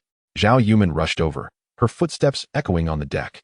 Tang Yao set down her binoculars, her expression grave. "Su Lang has fallen into the water." "What?" Zhao Yuman's eyes widened in shock. "Did you see clearly? Is he injured? What do we do now? With so many monstrous fish in the water?" Questions tumbled from her lips like a rapid-fire barrage, her voice trembling with fear. Instinctively, she grasped Tang Yao's arm. Her body trembling, panic etched across her face. Tang Yao's words stirred her imagination, conjuring the worst scenarios for Su Lang, tightening her chest with anxiety. However, after a brief moment of contemplation, she formulated a plan. "Turn the boat around," she commanded coldly. Zhao Yuman froze in disbelief. "Turn around? What for? If Su Lang can't handle them, won't we be marching to our doom?" At that moment, Tang Yao's delicate features loomed large in Zhao Yuman's vision, her brows furrowed, lips pressed into a thin line, yet her gaze held an unyielding determination. That resoluteness inspired Zhao Yuman, gradually soothing her panic. "Is turning back truly useful? I mean, if he..." Zhao Yuman hesitated. Yet before she could finish, Tang Yao raised her hand to interrupt. "It is useful. We have a boat, and we have guns." Tang Yao paused, gently grasping Zhao Yuman's hand, adding, "We'll get closer and find an opportunity to support him." Gazing at the resolute Tang Yao, a flicker of guilt crossed Zhao Yuman's heart, but she nodded firmly, quickly making her way to the helm. Meanwhile, on another large ship, Pei Min stood quietly at the stern, gazing at the tumultuous waters ahead, her wide raincoat hood obscuring her expression. Beneath the flood, Su Lang held his breath, focusing intently, raising his left hand to touch his clothes, storing them within his spatial realm. His descent gradually ceased, activating the underwater breathing technique. His chest began to rise and fall rhythmically. Suddenly, a shadow shot towards him, slicing through the water with incredible speed, seemingly unimpeded. The murky water blurred his vision. Su Lang did not falter, relying on his instincts. He swung the Tang Dao with great force. The sound of flesh tearing echoed dully in the water as the blade carved a deep gash into the creature's chest, nearly splitting it in half. A vast expanse of crimson mist erupted in the water, revealing a monstrous creature with large white legs. At that moment, the surface of the water, shimmering with celestial light, suddenly shattered. Countless bubbles surged as a dark shadow swiftly descended, the faint light outlining its grotesque form. It was the very creature that had plunged him into the depths. Su Lang's pupils constricted once more. The creature possessed terrifying strength, and now he was submerged, ensnared in its domain. He had to ascend quickly, without hesitation. Su Lang propelled his arms, pushing against the water with a force that felt as if he were standing on solid ground. He shot towards the surface like an arrow. However, he had severely underestimated the complexities of the water. Almost simultaneously with his acceleration, another dark figure lunged at him. He swung his blade, halting his ascent, only to discover that the shadow was merely a monstrous fish. Dread coursed through him as he prepared to continue his ascent. Suddenly, an instinctual warning of danger surged within him. Without a moment's thought, he gripped his knife with both hands and struck upward with all his might. The sound of metal colliding echoed dully beneath the surface. Both figures retreated simultaneously, the creature hurtling towards the surface. Su Lang desperately flailed his arms, attempting to stabilize himself. But it was futile. He was thrust deeper into the darker depths of the water. This was dire. He cursed under his breath and immediately began to kick upwards. The surrounding light was exceedingly faint, rendering visibility nearly impossible. With a swift motion, he instinctively slashed with his right hand while donning a diving headlamp with his left. The tactile feedback from his blade indicated he had struck something, though whether it was the monstrous creature or the fish remained uncertain. He continued to kick upwards, illuminating the area with his headlamp, yet the creature remained elusive. Given the depth, even a leap would likely fail to breach the surface. Suddenly, he heard two faint sounds of stirring water. Su Lang turned sharply, and as the beam of light illuminated a shadow, he unleashed a fierce strike. The large white leg was cleaved in two as if it were mere parchment. Following through, he executed a reverse slash, severing the shadow behind him. A thick cloud of blood spread through the water. Seizing the opportunity, he kicked upwards with renewed vigor. He had to seize the rare creature's trail. Although a leap might not breach the surface, it could potentially dispatch it swiftly. He steeled himself, determined to press on. Suddenly, another shadow attacked. In that moment, Su Lang realized that relying on instinct and intuition was the fastest course of action. There was no need to turn and look. Waiting for the beam to illuminate before reacting would be too late. As he ascended a short distance, he mentally counted. He had already swung his blade 7 times. Yet the rare creature had not reappeared. Anxiety tightened within him, the sense of unease growing stronger. His frequent strikes had diminished his ascent speed, and he could distinctly sense an increase in the number of monsters around him. Whether it was a call of kin or the allure of the rich blood in the water was uncertain. A terrifying thought suddenly emerged. Was the creature waiting for the smaller monsters to gather? Su Lang abruptly turned, sweeping the light beam around him. As the beam scanned the area, a plethora of shadows emerged, surrounding him closely. Among the dense shadows were large white legs and various monstrous fish, all congregating nearby. Yet the rare creature was nowhere to be seen. Su Lang halted abruptly. A chilling sensation surged from his feet, swiftly crawling up his spine. A bone-chilling realization enveloped him. Was I surrounded? Chapter 86. The shock bomb. Was I truly surrounded? This absurd thought flashed through his mind. And even Su Lang found it laughable. Facing him was merely a school of fish. Even if mutated, they were still just mutated fish. Who would believe such a tale? Yet at that moment, the densely packed shadows seemed to genuinely await some command, remaining still in the dim water. An overwhelming sense of dread pressed in from all sides. Su Lang focused his gaze, trying to locate the elusive rare creature. His mind raced, seeking a way to break free from this passive predicament. Simply fleeing would be futile. If he attempted to ascend, he would be met with frenzied harassment from the smaller monsters and a lethal strike from the rare creature. The beam of light swept around him, but yielded no results. The large, thick-legged creature was expertly concealed, fully blending into the shadows and the throng of fish. Su Lang looked upwards. The power within him was sufficient to execute 3 leaps, ensuring he could escape. The only concern was the backlash following consecutive jumps. He feared that if he surged upwards, depleted of strength, he would be trapped in the spatial stasis, becoming prey for the monstrous creature. Hiss, hiss, hiss. The sound of gills intermittently echoed. Su Lang's heart sank. Despite not being a fish, he could almost ascertain this was some signal. In a split second, he chose not to flee. A wild idea surged in his mind. He flipped his left hand, revealing 2 shock bombs resting in his palm. At that very moment, the hissing from the mass of monsters ceased abruptly. Without a hint of hesitation, Su Lang pressed the safety and decisively pulled the pin, mentally counting down. Almost simultaneously with his action, the swarm of smaller monsters surged forth. The dense shadows launched towards him like uncontrolled arrows. 1. A dozen large white legs sped ahead, breaking away from the main group. 2. Su Lang gripped his tang knife tightly, channeling his strength into it. 3. He could clearly see a pair of enormous, jet-black eyes growing closer, the lead creature racing towards him. He swung his right hand down silently. 4. Zzz. The faint sound of electricity crackled. The spatial leap activated, and Su Lang's figure appeared at a distance. He did not look back, but tightly shut his eyes. Almost simultaneously, several sharp claws swiped through the space he had just occupied, but Su Lang was nowhere to be found. Only the 2 shock bombs, lacking support, slowly sank. The swarm of smaller monsters rushed in, nearly sealing off that small area completely. Boom, boom. 2 muffled sounds reverberated as the shock bombs unleashed blinding flashes akin to 1,000 suns exploding simultaneously. Accompanying the brilliant light was a cacophony of sound, reminiscent of countless grenades detonating, shaking the entire water domain. Every creature's movement froze as if the play button had been paused, even with his back turned and eyes closed. Su Lang felt a flash of brightness before a buzzing filled his ears. He had leapt to the farthest distance, yet the effect was astonishingly potent. The reason for this reckless thought stemmed from the readings he had gleaned from Pang Xian's collection of books. Explosives like grenades experienced diminished shrapnel damage in water, but the light and sound remained unaffected. As the feeling of stasis waned, he turned to look. The area where he had once stood was now encapsulated by a chaotic mass of monsters, swirling together in a massive, tumbling sphere. The monsters spun around like headless flies, utterly lost in their direction. As the searchlight swept across the area, Su Lang quickly locked onto a rare creature with thick legs, which was not far from the perimeter of the large sphere, swimming around in a daze while clutching its head. The control effect was astonishing. He couldn't help but marvel. Without hesitation, Su Lang activated Jump Blade once more. With a crackle, the sound of electricity filled the air as his tang knife sliced through the water. The creature's swaying form suddenly froze, a distinct line of blood appearing at its neck.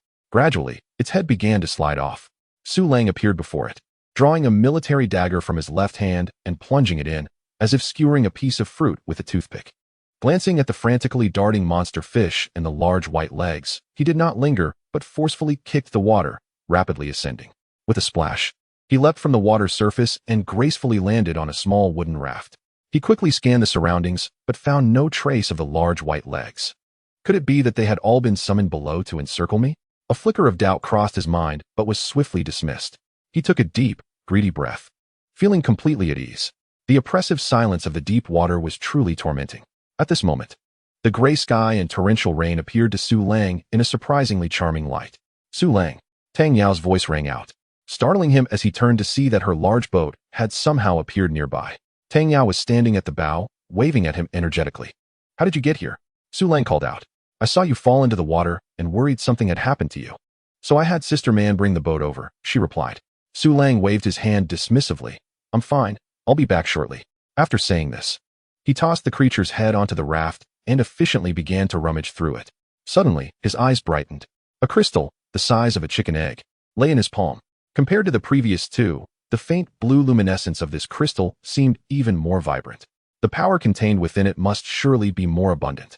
Suppressing the urge to absorb it immediately, he placed the crystal into his space.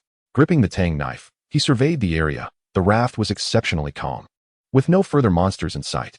The remaining survivors were merely numbly paddling through the eerie stillness.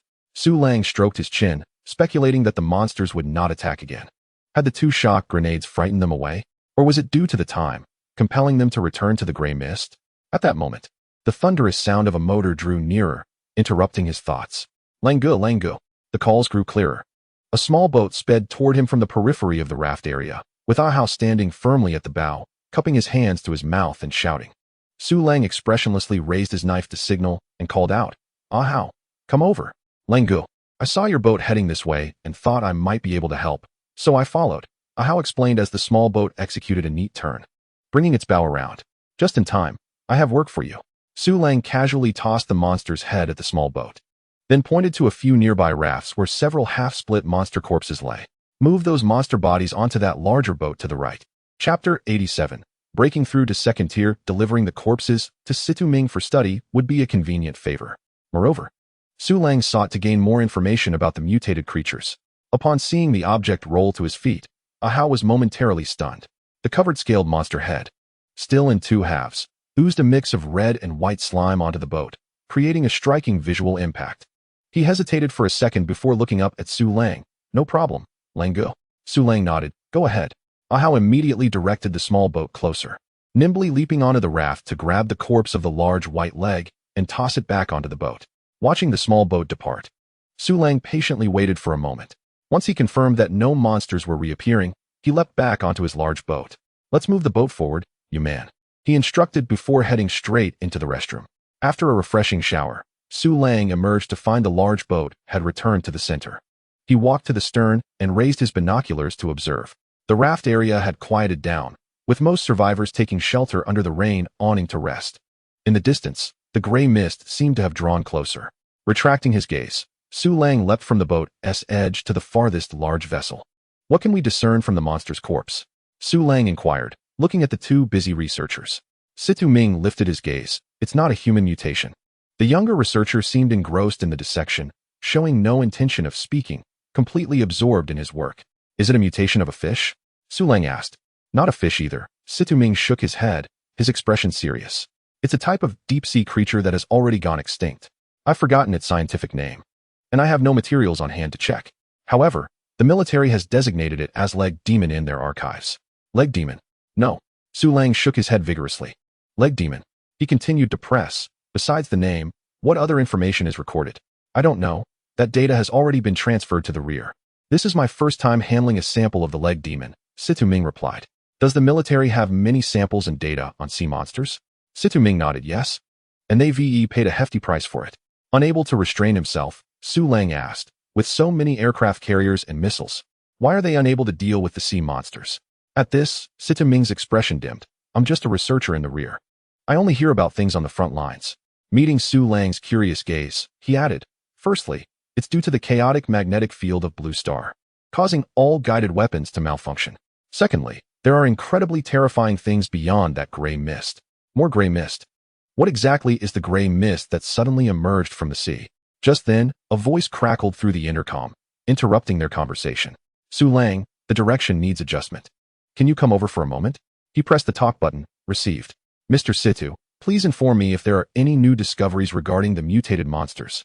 Su Lang said, pulling out a brand new walkie-talkie from his pocket. He quickly tuned it to the fleet channel and handed it over. I'll bring you samples of the mutated monsters if I have the chance. Situ Ming accepted the walkie-talkie, nodding earnestly. No problem. On the far left boat, a tall figure stood in the rain, having been there for an unknown length of time. Su Lang landed steadily on the deck, looking at Pei Min. How do we adjust the direction? Is there any alcohol? A mature and magnetic voice responded, unbelievable. You never stray far from alcohol. Su Lang couldn't help but raise an eyebrow. Are you a drunkard? The tall figure gracefully walked toward the cabin. I just enjoy drinking. Su Lang followed behind, casually pulling out 2 bottles of craft beer. The two sat down at a wooden table, and Su Lang placed the beers on the table. The alcohol I promised you has long been given. These 2 are on me. Pei Min removed her rain hood, revealing a stunning beauty before Su Lang. Although he had seen her once that night, the dim lighting could not compare to the clarity and allure of the present moment. Her skin was as delicate as snow, seemingly fragile. Her eyes were like painted landscapes, causing Su Lang to be momentarily entranced. She reached for the wine bottle, popping it open with a sharp crack, and tilted her head back to gulp down a generous mouthful. I heard that you could exchange scrap for wine there. Is that true? Huh. Su Lang suddenly snapped back to reality. The entire fleet knew it was indeed true. She tilted her head back once more, drinking deeply, as the liquor trickled down the corner of her mouth, cascading down her towering chest. You deceived me. The words were spoken lightly. I don't recall ever deceiving you. Su Lang chuckled. Pei Min's expressive eyes stirred an impulse to give and protect. The condition for exchanging the crystal had turned into a few bottles of wine. Isn't that deceitful? Su Lang shrugged. It's a mutual agreement. Don't you enjoy drinking? Pei Min was momentarily at a loss for words, finishing the wine in the bottle before forcefully slamming the can onto the table. You may leave now. With that, she rose and walked out of the cabin towards the bow of the ship. Su Lang followed closely behind, perplexed. Are we heading towards Taosan? I will notify you via the intercom when the fleet accelerates. In that case, why did you summon me? Su Lang mentally retraced his thoughts, still wearing a puzzled expression. Just to enjoy a little wine? Returning to his larger vessel, he observed the wooden rafts in the distance to the gray mist. Su Lang pressed the intercom. Attention, attention. The fleet will accelerate in 1 hour. Afterward, he reminded Zhao Yuman and Tang Yao before retreating to his cabin. Eagerly, he retrieved the oversized crystal. Cradling it in his palm, Su Lang could distinctly sense the surging energy within. He took several deep breaths, gradually adjusting his body to a calm and relaxed state. Closing his eyes, he began to probe the crystal with the power within him. In the next moment, the energy from the crystal surged forth like a flood unleashed from a dam. Starting from his palm, it raced along his arm's veins, flooding into his body. Unlike the previous 2 times, Su Lang now distinctly felt a swelling sensation in his right hand, accompanied by a slight sting, as if the energy was filling him to capacity. Amidst the pleasure, a twinge of unease arose. Could his body truly contain such immense power? It should be able to, right? Time slipped by unnoticed, and Su Lang's complexion gradually darkened. The internal energy was nearing its limit. Yet the energy pouring from the crystal showed no signs of abating. A tearing sensation began to manifest in his body, each inch of flesh crying out under the unbearable strain. Damn, if I can't withstand this, it would be disastrous. Su Lang clenched his teeth, enduring, and slowly extended his left index finger. With a dual focus, a flash of blue-white electricity ignited at his fingertip, then spread toward his palm. Thus, he endured the influx of energy while concurrently attempting to expend his internal power. In a fleeting moment, the agonizing pain receded like a tide. He distinctly felt his senses sharpening, while the energy within him surged with an unprecedented fullness and strength. Without needing to open the panel, he knew, second tier, he had broken through. Chapter 88. Adjusting course, Su Lang slowly opened his eyes, a flash of electricity flickering within them. He summoned the system panel. Attributes, 210. Ability, accelerated recovery. Ability, enhanced swimming. Ability, underwater breathing. Awakening, lightning level 2. Points, 133,852. Indeed, his attributes had enhanced. A full 50 points compared to the first tier. The awakening granted an additional 50 points, and the ascent to the second tier added another 50. By this calculation, an ordinary second-tier awakener would have a body constitution around 110 points. No, I overlooked a condition. The flesh of the monstrous fish could augment attributes by 10 points. Taking Pang Xian as an example, if he had consumed monstrous fish prior to awakening, his attributes would have been 70, and upon ascending to the second tier, it would be 120. Despite being a second-tier awakener, Su Lang boasted an excess of 90 attribute points. Excluding the awakening abilities, in terms of strength, speed, and endurance, he could easily overpower others of the same tier. All of this was thanks to the system and the 100 attribute points rewarded from previous tasks. I wonder how many attributes will be added upon reaching the third tier? Regardless of the increase, as long as it does not exceed 90 points, he would still maintain an advantage in strength and speed when facing third-tier awakeners. This realization filled him with excitement. A leap in power would grant him greater security in this perilous apocalypse. Yet, he would not allow himself to become complacent. Yinqing was merely a coastal city in the east, with similar cities along both northern and southern coasts, easily numbering over a dozen. Those areas had likely faced disaster earlier, and survivors there would have awakened sooner. Coupled with the unpredictable variable of the crystal enhancing strength, Su Lang speculated that third-tier awakeners had likely emerged, perhaps even fourth or fifth tiers.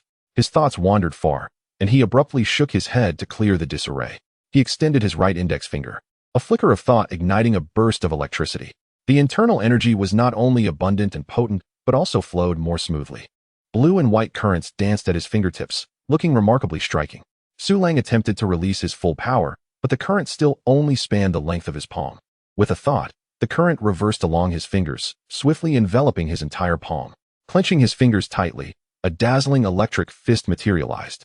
On a whim, he stood and mimicked the boxing moves he had seen on television, bouncing as he threw punches. Such a blow, if it struck a target, would undoubtedly yield significant damage. Just then, static erupted from the intercom outside, interrupting his training.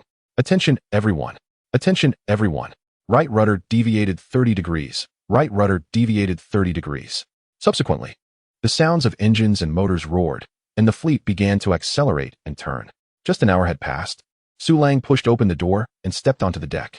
Zhao Yuman was anxiously steering the ship, and upon seeing his figure, she urgently called for help. Su Lang, come help me. How do I turn this 30-degree deviation? Right rudder deviation? It seemed the fleet had coordinated previously, and the terminology sounded quite legitimate. Su Lang didn't fully understand either, but he remained unruffled. He swiftly walked to the helm, placing his hand over Yuman's on the wheel. Don't panic, Yuman. Just follow the direction of the small boat ahead.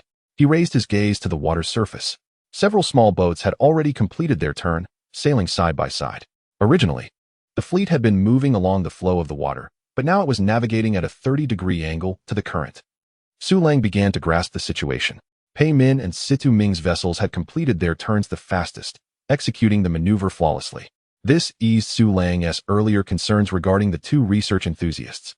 Professor Wang and Old Zhou, like Zhao Yuman, adjusted their course after turning right. A chorus of lamentations emanated from the wooden raft area behind them. With an expressionless face, Su Lang raised the binoculars to his eyes, where shadows of people were visible. Many were complaining while frantically paddling. Just beyond the small rafts lay the gray mist, and through the lenses, Su Lang could even discern the roiling edges of the murky vapor. They had rested too long. They could not afford any further delays. Approaching the dining table, he pulled out the pile of old books, intending to take advantage of this time to peruse them once more. Today's successful hunt of the rare creature was solely attributed to the knowledge gleaned from books. Otherwise, his only option would have been to flee, which, while devoid of life-threatening peril, would have precluded him from acquiring the invaluable soul crystal. He had already completed reading combat techniques, and he was eager to finish survival encyclopedia and ship mechanics, both of which contain numerous fascinating and practical insights. Once a person becomes engrossed, time slips away swiftly. When he next lifted his gaze, the sky had subtly shifted. Rising, he walked to the stern of the ship. Several large rafts had been pulled apart by a considerable distance. The sailless, smaller rafts lagged far behind, reduced to mere dense black dots in the distance. He raised his walkie-talkie. Attention, attention, a 5-minute break. The distance could not be extended any further. For him, being too distant would hinder his ability to hunt the monsters that would soon appear. Conversely, for the survivors, straying too far would result in losing sight of their target and falling behind. When the 5 minutes elapsed, the engines of the large ships were sequentially shut down. Ahao's voice eagerly crackled through the walkie-talkie. Brother Lang, can we come over to exchange supplies? Su Lang pressed the talk button to respond. As per usual, let the small boats come over in batches.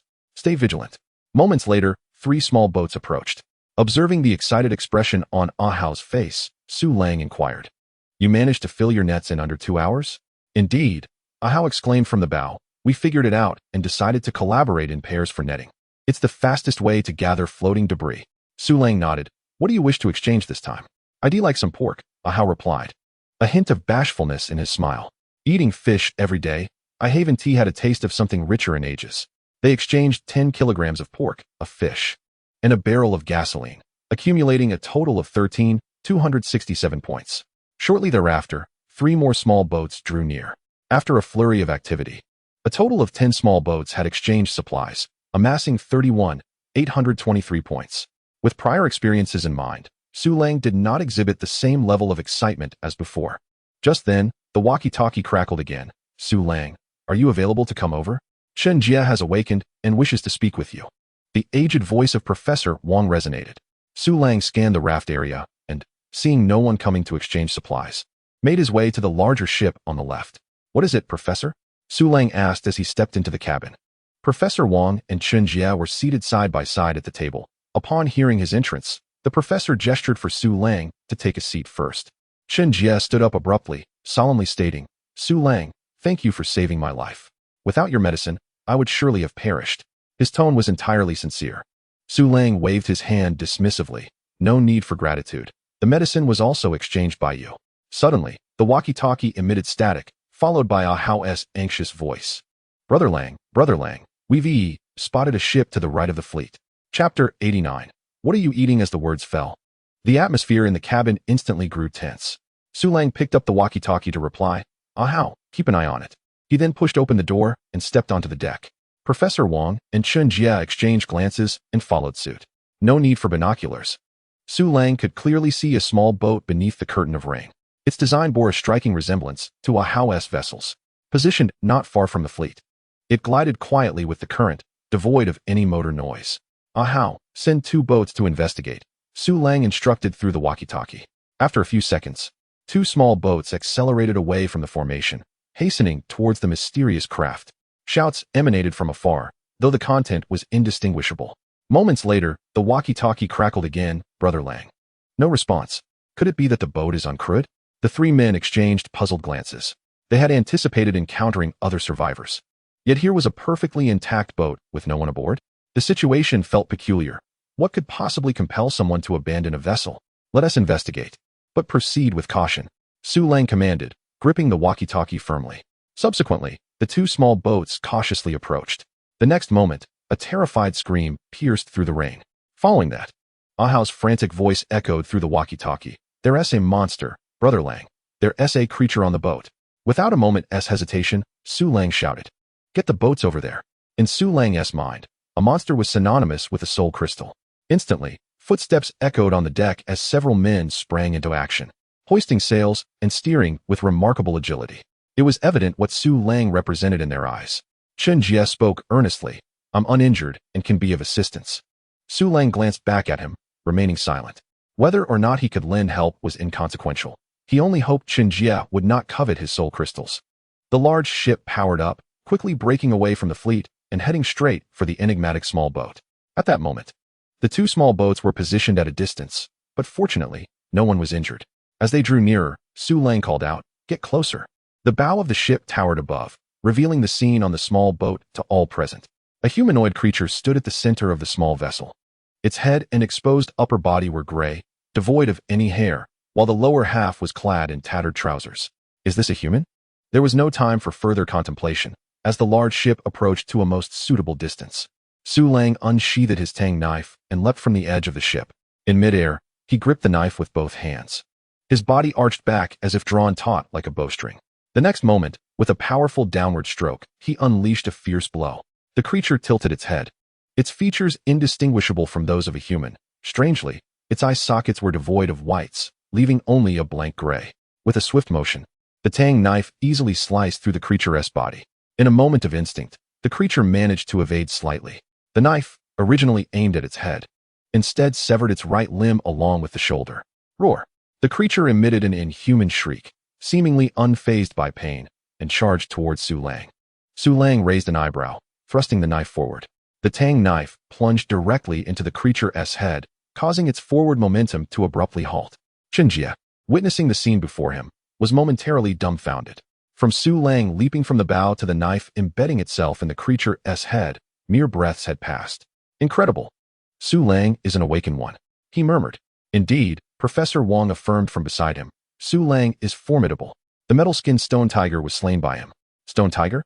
Chen Jie vividly recalled that indestructible creature, recalling how he had been locked in a stalemate with it, neither able to gain the upper hand. Did this imply that Su Lang's strength surpassed his own? Su Lang withdrew his knife, skillfully beginning to search for the soul crystal. However, he found nothing. It appeared that any human who had mutated bore no soul crystals. A new question arose. How had this person mutated? Those who had consumed fish heads sprouted scales. Yet this creature bore none. With a sense of resignation, Su Lang took out his walkie-talkie. "Ahao, bring this corpse over to Situ's ship." After relaying the instructions, he entered the small boat's shelter to search. Inside, there were no traces of blood, just cluttered piles of miscellaneous items. Su Lang even stumbled upon a small quantity of unopened bread. He found himself increasingly perplexed. The food had not even been consumed. Ahao promptly leapt onto the boat. Quickly retrieving the creature's corpse, he followed orders, spoke little, and exhibited remarkable bravery. Su Lang found himself rather fond of this man. He approached the stern of the boat, attempting to start the engine with the intention of steering the vessel back. However, he soon discovered it would not start at all. After a thorough inspection, he realized the fuel tank was empty. At that moment, the intercom crackled to life with Professor Wang's voice, accompanied by Su Lang's inquiry. "If you have no use for this small boat, could you possibly leave it for us?" Su Lang furrowed his brow in contemplation. Indeed, he had no use for it, and recycling it could yield over 2,000 points. He turned back to the larger ship and asked, "Professor, what do you need this small boat for?" Chen Jie looked at Su Lang, who had just leapt back onto the larger vessel, with a hint of surprise and unspoken meaning in his gaze.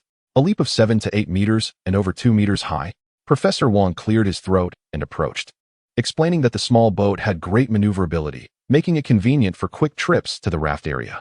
"And then what?" Su Lang inquired. The elderly man replied calmly, "I discussed it with Chen Jie, and we wish to assist the survivors as much as possible." Chen Jie interjected at the right moment. "We are considering taking in more survivors on the larger ship and would like your opinion." "Taking in survivors from the rafts?" Su Lang mused. "I have no objections. I previously stated that I do not wish to involve myself in the matters of the fleet. The last small raft was rowing with all its might, showing no capacity to salvage debris. To him, it was insignificant, overflowing with sympathy and the desire to rescue others. He lacked the ability. He could not save dozens or even hundreds of small rafts and their occupants. The elderly man continued, "Old Joe and I have only 2 boats, so our capacity for survivors is limited. We thought we might be able to assist those people with some sails. Having this small boat would certainly make things much easier." Before he could finish his sentence, Su Lang interrupted, "Professor, you may decide on such matters yourselves. As for this small boat," he paused, maintaining a stoic expression, "it is merely a pile of scrap." As dusk fell, the small rafts hastily caught up with the fleet, with no monster attacks occurring, allowing everyone to take a much-needed rest. Chun Jie busily shuttled back and forth with the small boat, delivering coal and sails, fully engrossed in his tasks. The gray fog remained a distance away, prompting Su Lang to decide to wait for another hour. Tang Yao and the others were preparing dinner, which would once again be hot pot, as Tang Yao had expressed a craving for it. With just a few minutes left for the modifications to be completed, Su Lang leaned back in his chair, smoking a cigarette as Tang Yao and the others brought over the meticulously washed and cut vegetables. A stainless steel pot simmered on the induction cooker, bubbling with a vibrant red hot pot broth, and the air was thick with the rich aroma of spices. Su Lang rose to retrieve some drinks from the fridge and set them on the table, ready to dig in. Suddenly, a deep, magnetic voice interrupted, "What are you eating?" Chapter 90. Living while the atmosphere fell silent. Pei Min pulled back her raincoat hood and took a few steps forward. Tang Yao and Zhao Yuman turned at the sound, and upon seeing her, they were momentarily stunned. Although they had speculated in private that Pei Min was not unattractive, they had not anticipated her beauty would be so striking. Zhao Yuman quickly looked away, feeling a pang of inadequacy, while Tang Yao maintained a tense expression, her gaze fixed on Pei Min. Su Lang bent down to grab 2 bottles of beer from beneath him and tossed them over casually. He had sensed her presence the moment she boarded the ship, assuming she was merely seeking more alcohol, and thus paid little mind to it. Glancing at Tang Yao and Zhao Yuman, he sighed slightly, stopped staring. He then picked up his chopsticks and began to cook a piece of beef in the broth. Realizing they had regained their composure, Tang Yao and Zhao Yuman obediently lowered their heads to eat in silence. Su Lang blew a breath, placing a piece of beef coated in sauce into his mouth. Savoring it thoroughly, Pei Min involuntarily swallowed, emitting a soft gulp. Unbelievable. In this apocalypse, this guy could still indulge in hot pot. Her gaze swept over the table laden with fresh, tender beef, marbled pork belly, and vibrant vegetables. Each item alone could incite a scramble among the survivors at the stern. Yet here they filled an entire table. There were also several bottles of cola and Sprite, and her awakened senses could even clearly see the droplets of water on the bottles, still chilled. When she turned her head, she was astonished to find an actual refrigerator not far from the dining table. Even more infuriating was that this man completely ignored her and continued to eat. Gulping again, Pei Min could not help but ask, "Aren't you going to invite me to eat?" Su Lang looked up, puzzled. "Why should I invite you?" He took a swig of the icy cola, burping lightly. "Aren't we not on speaking terms?" Pei Min frowned, and the next moment, she simply pulled out a chair and sat down. Originally, Tang Yao and Su Lang had occupied one side, but she now sat across from Zhao Yuman. This caused Su Lang to furrow his brow. Sharing a hot pot was one thing, but the critical point was that in 10 minutes, the ship would be completed with modifications. Given this woman's indifferent demeanor, he did not want her to see him. "Next time, I'll invite you," he said. Pei Min disregarded him, stating, "Just today, there is more than enough food." The atmosphere suddenly grew tense. Zhao Yuman glanced between the two and stood up to fetch some bowls and chopsticks. "Yuman, sit down," Su Lang said in a low voice. Turning his gaze to Pei Min, "Have you made up your mind?" Pei Min was puzzled. "For hot pot?" Su Lang smiled. "We can have hot pot another day. But you must make a choice today if you sit down." He hesitated, almost revealing, "Either become my woman or leave," but was interrupted by the sudden flashback of their strange conversation that night, about being ranked third. At his words, Pei Min's ears flushed crimson, as if recalling something. She quickly glanced at the other 2 women, fearing the hint of her thoughts would be detected. "Have you made up your mind?" Su Lang pressed again, his smile fading. Stifling her own confusion, Pei Min discerned the underlying implication in his words. Hot pot could wait, but sitting down today meant she had to make a choice. What difference was there between today and tomorrow? Was it related to these 2 women, or was something unspeakable about to happen tonight? Curiosity indeed killed the cat. Pei Min displayed this sentiment vividly, almost instinctively declaring, "I've made up my mind. I choose to be third." The man before her had not preyed upon the survivors. leaving her with a favorable first impression. She had witnessed the morning's battle and recognized his strength and abundant resources. She had no regrets about that night, simply not having thought through the consequences. Driven by intense curiosity, she decisively made her choice. Su Lang was momentarily taken aback, then softly replied, "Go to the kitchen and fetch your own bowls and chopsticks." Zhao Yuman looked up, glancing between Su Lang and Tang Yao, but ultimately remained silent. Tang Yao bit her lip, her expression inscrutable. A moment later, Pei Min returned with her bowl and chopsticks. "I am Tang Yao. From now on, we are family. We are all sisters here, so there is no such thing as third place," Tang Yao said with a gentle smile. "I am Pei Min," she responded with poise. "I am Zhao Yuman," Zhao Yuman added, her tone somewhat reserved. Su Lang remained indifferent, resuming his meal. As long as they did not cause him trouble, he was content. Pei Min was unperturbed, cracking open a bottle of alcohol and skillfully maneuvering her chopsticks. Gradually, the atmosphere lightened, and Zhao Yuman boldly struck up a conversation with Pei Min. With a fleeting glance at the transformation timer, only a minute remained. Su Lang raised his cup and proposed, "Come, let us toast. We must live well." The three women raised their glasses in unison, clinking them together as they echoed, "We shall live well." As their voices faded, the countdown concluded. In the next instant, a familiar creaking sound resonated. Pei Min, as an awakened one, possessed senses far superior to Tang Yao and Zhao Yuman. She abruptly stood up, her expression fraught with tension as she glanced around anxiously. "Do not fear. The ship is upgrading," Zhao Yuman gently explained while grasping her hand. "Upgrading?" Pei Min was momentarily stunned. Was this still the real world, or a game? The ship could upgrade. She looked at Su Lang with an expression of disbelief. "Did you do this?" Within a few breaths, the transformation was complete. Everyone suddenly felt a brief sensation of weightlessness, caused by the deck of the ship rising. A meter of space opened up behind them, and the layout of the kitchen and bedrooms shifted in an instant. Pei Min observed all of this with growing bewilderment in her mind. How could such a miraculous scene unfold? Su Lang cleared his throat. "It was I who orchestrated this. What do you think about adding a second floor during the next upgrade?" "I think that sounds great," Zhao Yuman immediately agreed. "I'm on board." Tang Yao nodded as well. Pei Min remained in shock. "You can just upgrade as you wish." Su Lang slowly shook his head. "We need scrap materials." Upon hearing this, Pei Min's eyes widened, and she was momentarily speechless. Scrap materials could upgrade the ship? Was this another form of awakening? But wait, what about the food exchanged for scrap materials? "All right," Su Lang smiled at her. "Since you rank third, you will reside here from now on." After a pause, he shifted his tone. "I plan to hand over your large ship to Professor Wang." "Why?" Pei Min instinctively objected. "Isn't having multiple ships better?" Su Lang shook his head. "Professor Wang and his team wish to shelter more survivors. A large ship would greatly assist in this endeavor. Our current ship is more than sufficient, and we can continue to upgrade it." Hearing that it was to aid survivors, Pei Min hesitated for a moment, but ultimately nodded in agreement. "Then I will accompany you to gather my things." Chapter 91. Transforming the ship's hull. Pei Min was momentarily taken aback, the grease stain at the corner of her mouth still faintly glimmering. "So soon? We haven't even finished our meal." Su Lang glanced at her. "We must hurry. Once they are settled, the fleet will need to accelerate." The two first arrived at Professor Wang's large ship on the left. Several figures were busy gathering nets on the deck, and Su Lang walked straight into the cabin. Chen Jie and Professor Wang were discussing something at the table. Upon seeing Su Lang, a look of surprise crossed their faces. "Su Lang, what brings you here?" Stepping forward, Su Lang said, "To make a long story short, you are helping survivors, right? I have another ship to offer you." "Really?"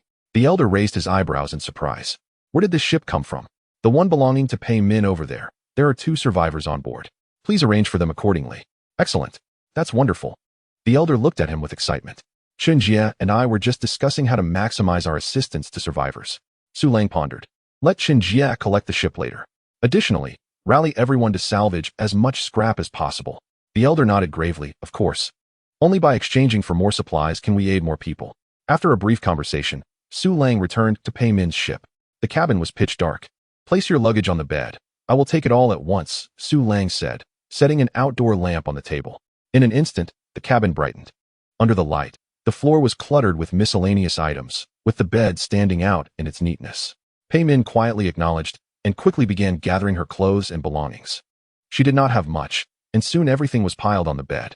"I'll go inform the 2 in the lower hold," she said.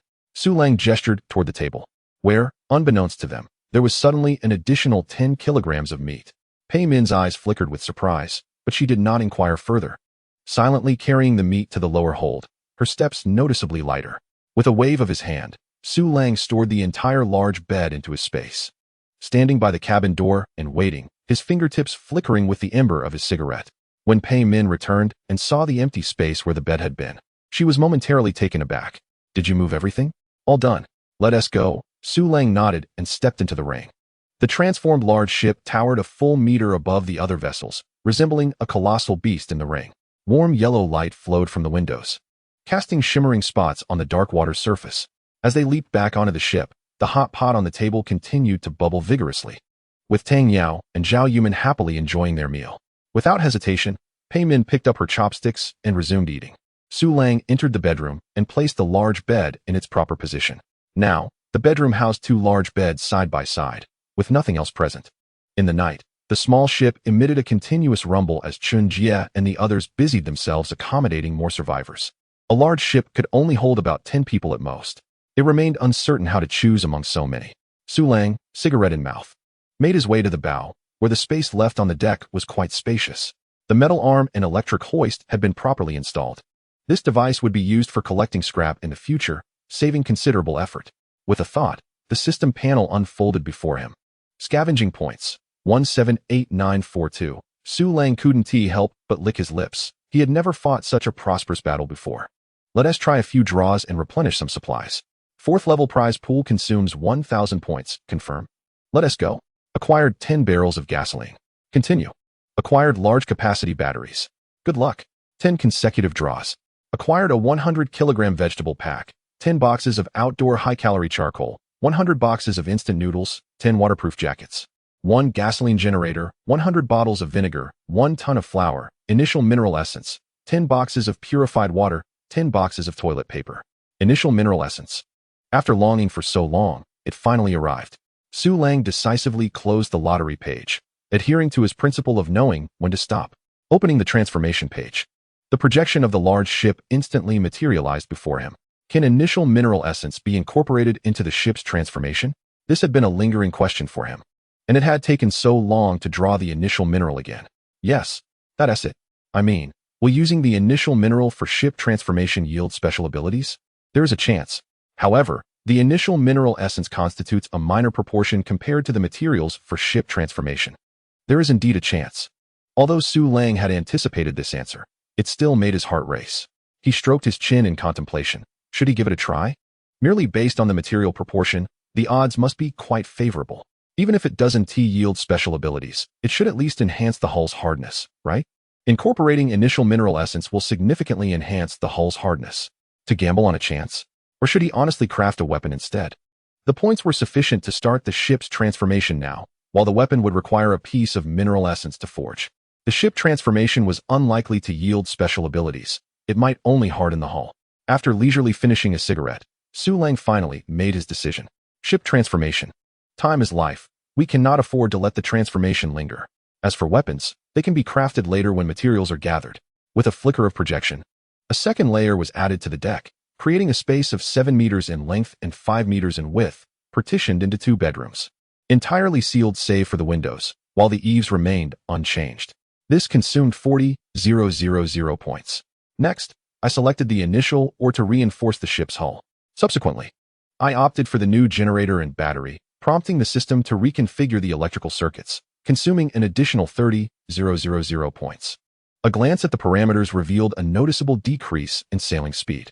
Thus, I had no choice but to upgrade the side paddles and the engine once more, incurring 20,000 points. This plan will take 105 hours and consume 94,135 points. Confirm? Confirmed. Countdown, 104, 59, 58, closing the modification panel. I rose and made my way to the stern of the ship. Through the telescope, I could see flickering lights on the small raft, while the distant gray mist was rendered indistinct under the cover of night and rain. Pressing the intercom, I asked, Professor Wong, is everything in place? The fleet is preparing to accelerate. After a few seconds, a response came through. We can depart at any time. Attention everyone. Attention everyone. In 5 minutes, the fleet will speed up. Su Lang turned to Pei Min. You will direct the course. The 3 women at the dining table were engrossed in conversation, perhaps due to the effects of alcohol, as the typically aloof Pei Min engaged in light-hearted banter with Zhao Yuman. Hearing the call, Pei Min looked up and replied, all right. Zhao Yuman, noticing stood to clear the table, and the other two hastily pitched in to help. 5 minutes later, attention everyone, the fleet is accelerating. The starboard helm is to be adjusted by 30 degrees, Pei Min announced loudly with the intercom. Beside her, Zhao Yumin firmly maneuvered the ship's helm. The roar of the engine gradually converged into a resounding wave as the fleet sliced through the water, gaining speed amidst the rainy night. Chapter 92. Firelight. The pitch-black night sky bore no trace of starlight. Su Lang extracted 2 powerful searchlights from the space, positioning them at the bow and connecting them to the power supply. The beams of light dispersed across the water's surface, illuminating the entire fleet. The searchlight at the stern became the sole guide for the rafts behind. At the helm, Zhao Yumin steered with focus, occasionally making slight adjustments. Pei Min leaned beside her. Engaging in conversation, Su Lang took the intercom. Attention all, we will take a break in 2 hours. You may rest, I will steer and keep watch. Zhao Yumin glanced at Su Lang. All right. Su Lang nodded, turning his gaze to Pei Min. Since you are here, I will delegate my 4-hour watch to you. Pei Min was taken aback. 4 hours of watch in the early morning. I never worked this hard on the previous ship. I always woke up at my leisure. Can I refuse? Of course not. Everyone must contribute. Su Lang shook his head, producing a set of toiletries to hand to her. Pei Min looked at the items quizzically and asked, what is this for? Without answering, Su Lang seized her hand and led her into the restroom. What are we washing without hot water? The ship even has a shower? And hot water? You wait, I can manage myself. This section is omitted for brevity. The struggle between the two awakened beings moved from the restroom to the bedroom, leaving Zhao Yumin blushing. Later, Tang Yao also joined in the bedroom. After a while, the vast ship gradually quieted down. In a daze, Su Lang thought he heard a distant roar. The sound seemed to emanate from an extremely remote place, long and distorted, akin to a hallucination. Is it a dream again? Dreaming of those sea monsters? He mused vaguely. Then, another roar echoed. This one was brief, but considerably clearer. Is it not a dream? Su Lang suddenly sat up. What's wrong? Zhao Yumin rubbed her sleepy eyes. Su Lang glanced at her. Did you hear the roar? Zhao Yumin shook her head in confusion. She had not heard anything. I didn't hear it either. Tang Yao sat up, her long black hair cascading and obscuring her fair chest. Su Lang, with no time to admire, rushed out onto the deck. The night wind hit him, invigorating his senses. Roar. The distant roar resounded again, and this time he heard it distinctly. The sound's direction unmistakably pointed towards the ominous gray mist. The intercom channel was silent, indicating that Chen Jie, Ahao, and Tang Yao, like Zhao Yumin, could not hear it. Ordinary individuals were unable to perceive it, likely due to the extreme distance. Su Lang pressed the telescope to his eyes, yet the distance was engulfed in darkness. Did you see anything? Pei Min approached him. Su Lang looked at her. Did you hear it? Pei Min nodded emphatically. It seemed very far away. It's too dark. I can't see anything. Su Lang adjusted the angle of the searchlight as he spoke. The beams slowly elevated, sweeping over the dense cluster of rafts at the stern, extending towards the mist. How long has the fleet slowed down? He inquired. Almost 9 hours. It's nearly dawn. The gray mist should not be far off, Pei Min pondered carefully. With the telescope pressed to her eyes, Su Lang's hand, holding the searchlight, remained still. Roar, roar. 2 consecutive roars pierced the silence, clearer than before. Through the lens, Su Lang vaguely saw the edge of the gray mist swirling. Is something agitated inside the mist? In the next moment, a blinding firelight erupted, piercing through the gray mist. Su Lang's pupils constricted. A chilling sensation surged through him. Though the firelight was but a flash, it was enough to make his scalp tingle. An explosion? Or perhaps the release of some immense energy? Were the entities within the mist engaged in battle? Or were there individuals fighting within the mist? Wasn't it said that people entering the mist would mutate into monsters? Did you see anything? Pei Min's voice interrupted his thoughts. He inhaled deeply. I saw firelight emerging from within the mist. It seemed like a battle was taking place. Inside the mist? Pei Min gasped, her face reflecting disbelief. She seized the telescope, fixating intently on the direction of the mist. However, in the following moments, there were no further anomalies, not even the echo of roars. Time passed in anxious anticipation until a glimmer of light finally appeared on the horizon. The two remained transfixed, gazing into the distance. It's gone. Stop looking. Su Lang snapped back to reality first. Yawning, Pei Min covered her mouth, feeling a bit drowsy. What's for breakfast?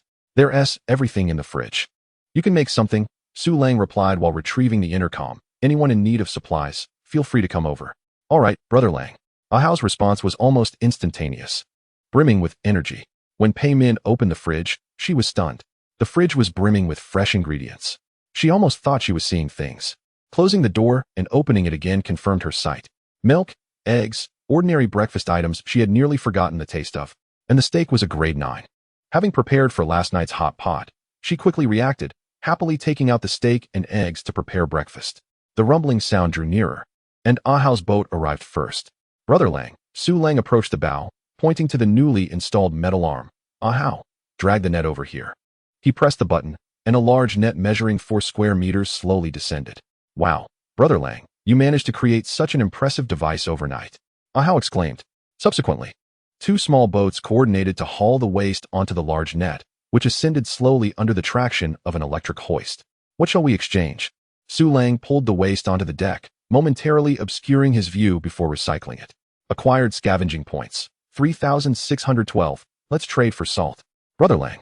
Su Lang retrieved a box of salt and placed it in the net, lowering it down. The waste from the other boat was then dragged up alongside. Ahao. Go to the raft area and notify them to hasten their collection of the waste. Su Lang called out to Ahao, who was preparing to depart. Ahao responded loudly, Brother Lang. Su Lang waited at the bow of the boat, continuously gathering nets of waste and exchanging them for a small portion of supplies. As he observed the soaring digits of points on the panel, a profound sense of satisfaction for his harvest enveloped him. After exchanging from 11 small boats, he accumulated 40,853 points. Next, Chun Jia piloted his small boat over, dragging 3 nets of waste as promised, but without exchanging for supplies, granting Su Lang an additional 12,823 points. The raft area had yet to arrive. Su Lang approached the dining table, eager to seize the opportunity for breakfast. Come and have a taste. Pei Min happened to be walking by with milk. On the table lay 4 white porcelain plates, each containing a serving of steak and a runny fried egg. Excellent craftsmanship. Su Lang praised. At that moment, Tang Yao, freshly groomed, approached. Her eyes sparkled as she sincerely exclaimed, Sister Min, your steak and eggs are indistinguishable from those served in a fine dining establishment, far surpassing Su Lang's. Flattered, Pei Min smiled with her eyes crinkling but humbly replied. It's not that exaggerated. Su Lang forked a whole piece of steak and brought it to his mouth, taking a large bite. Indeed, it was superior to his own cooking, with a crispy exterior and tender interior. Just as the group was relishing their breakfast, a sudden crackle of static erupted from the intercom. Brother Lang, there's someone severely injured.